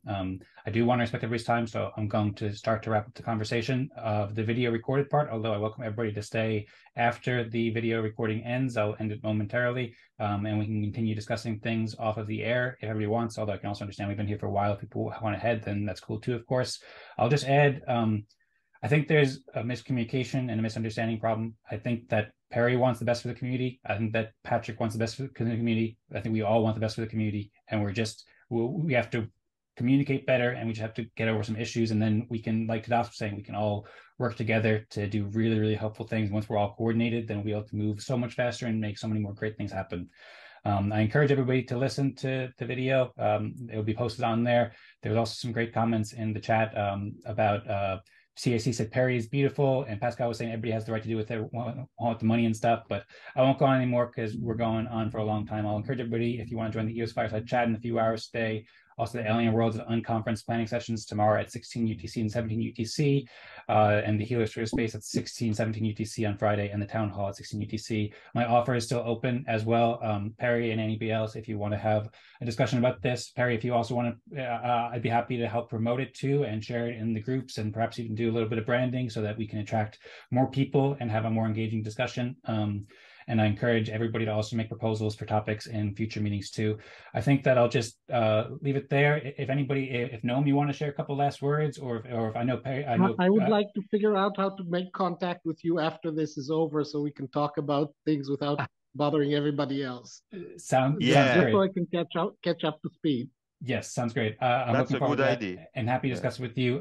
If you got your Telegram to work, you can find me at Dan Singjoy on Telegram. Actually, you did get it to work. I saw you post there. So I'll send you a DM, or you can send me a DM. I'm at Dan Singjoy at Telegram. We can follow up there. Okay, I'll try to look for that. I tried to look for Dan Singjoy without the at. Didn't find it. Yep, you need the at there. Well, two last things. So one, Noam, if you'd like to share some last words about your experience at Eden+Fractal here with everybody briefly, then that would be welcome. Also, I know Patrick shared a lot there and Perry hasn't responded. So Perry, I don't want to continue for much longer, but if you want to just share some final thoughts for 30 seconds or so, that would be welcome as well. Let's try to wrap it up soon. But being that Patrick spoke a lot, if you want to just share anything quick. First, let's go to Noam though. Do you have any thoughts you want to share, Noam? I just want to echo what Jorge said. And say that I have some things that I didn't like about the last hour here, but because of what Jorge said, I'd rather focus on the positive and not say that. Yeah. I Good too. points. And I hope, Noam, too, there's been a lot of positives that you've enjoyed too. Yes, there imagine were a you've lot stuck around of for a while. positives. Okay, good. Like least... I echoed what Jorge said. That is very positive. Yeah. Thanks, and Noam. If I can share something here. Yeah, just please, if you want to share, keep it very short because you were just talking for like a while. Yeah, I will be very short. Wrap it up. I will be very short. Don't be afraid. I'm just happy to be here. All the discussions are good, and we have the right to say what we think, challenging us, etc. So those discussions are good. There is always a good outcome. So I am very happy to be here. I agree. Me too. We're working, and sometimes it can be tough, but we're growing stronger. We're growing smarter every day with these kinds of discussions. Also, Noam, I want to just once again thank you and express my appreciation. I really appreciate both you sticking around, and then you shared some really insightful thoughts before about the agreement, and also it's been great getting to know you, and you've been sharing a great enthusiasm and energy, and I can imagine that could be difficult when you have those giant ants behind your head. But anyway, thanks so much, Noam, and looking forward to our discussions. Perry, do you want to share any quick thoughts, and then we can wrap it up? Well, I just want to ask Noam if he was entertained by today. That's one. I know Perry's still working on his comedy career, right? Yeah, possibly. Well, and I also want to point out that my interpretation of one of Patrick's last statements were that he sees himself as the big bastard and me as the little bastard, which I think would make him Dr. Evil and me Mini-Me. Patrick. Which I think fits perfectly. The plot you don't thickens. realize it.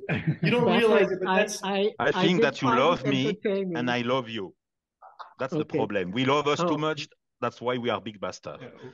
When you love someone, sometimes you are backstar because you love this person. I love you.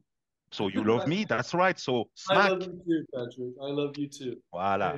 So now we are friends for the life. Because we're still going to talk about it. We're still going to talk about it.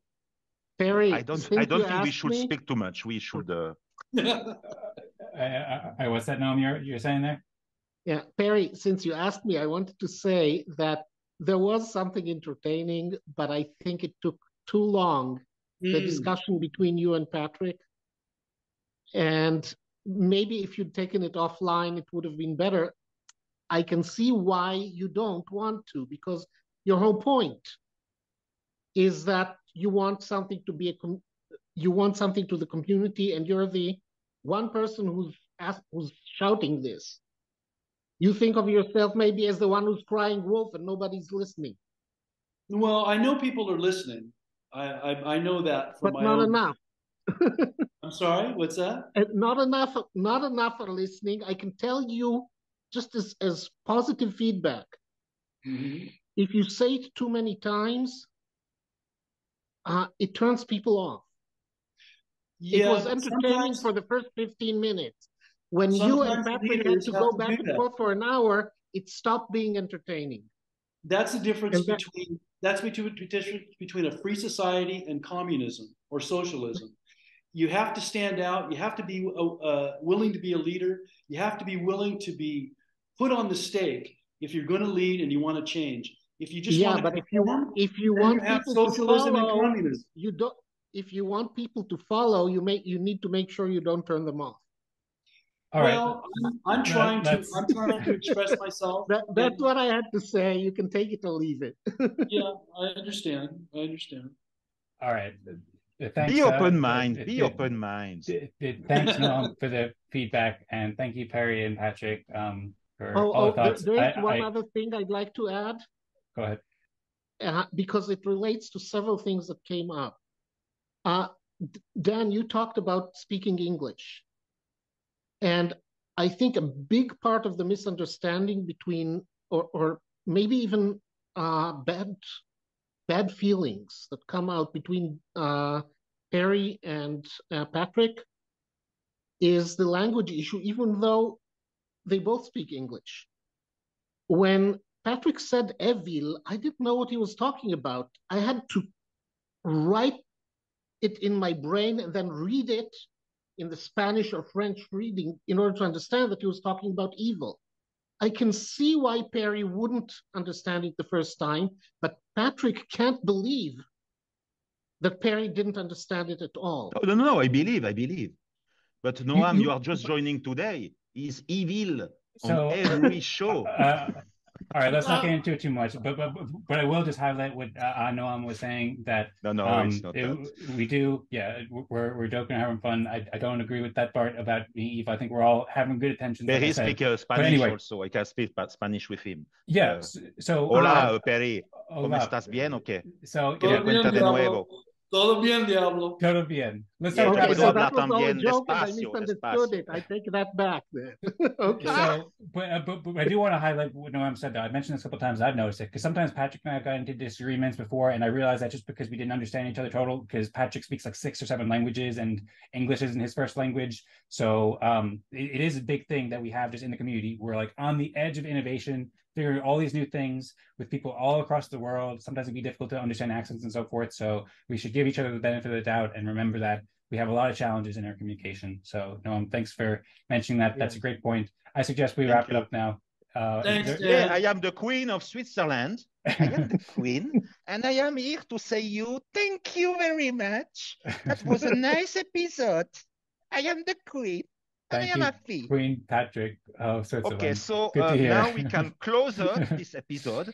And Noam is not familiar with the close of this episode. Because, so. by the way, I am Pat Nova Joy, and I'm also Pat Nova Bat. This time, I was more Pat Nova Bat. Now I will come back to Pat Nova Joy. Pat Nova Joy, are you ready? Yes, Pat Nova Joy is ready. Dancing Joy, are you ready? Dancing Joy is ready to go. Everyone should have a joy beside his name. You have Dancing Joy. You have here your servitor and dictator, Pat Nova Joy. And you have Brandon Lovejoy. You have a lot of joy in yours. So now it's the time to close, and you have to raise your hand. Let's raise our hand, and then let's go 3, 2, 1. No. Go, Eden. No, I want now, you. No, at please, 3, 2, please 1, note 0, my we exit. will. No, please note my exit. Okay. Perry's got a little. We are ready. We are ready for that. Yeah. Okay, this ready? Finger. All this right. finger. Let's go. Yes. And now, let's go 3. At 3, 2, 1, 0, we will say go Eden fractal in chorus with heart, soul, and mind. And then we'll wrap it up immediately because we've been going for so long already. Let's go. Let's go. 3, 2, and 1, and 0, and go Eden Fractal. All right. Thank you so much, Noam. Thank you so much, Patrick. Thank you, everybody, for watching and the great meeting today. This is fascinating. Hope you all enjoyed. We'll be back on next Wednesday, same time as always. Thank you all. See you later. See you later. Thank you.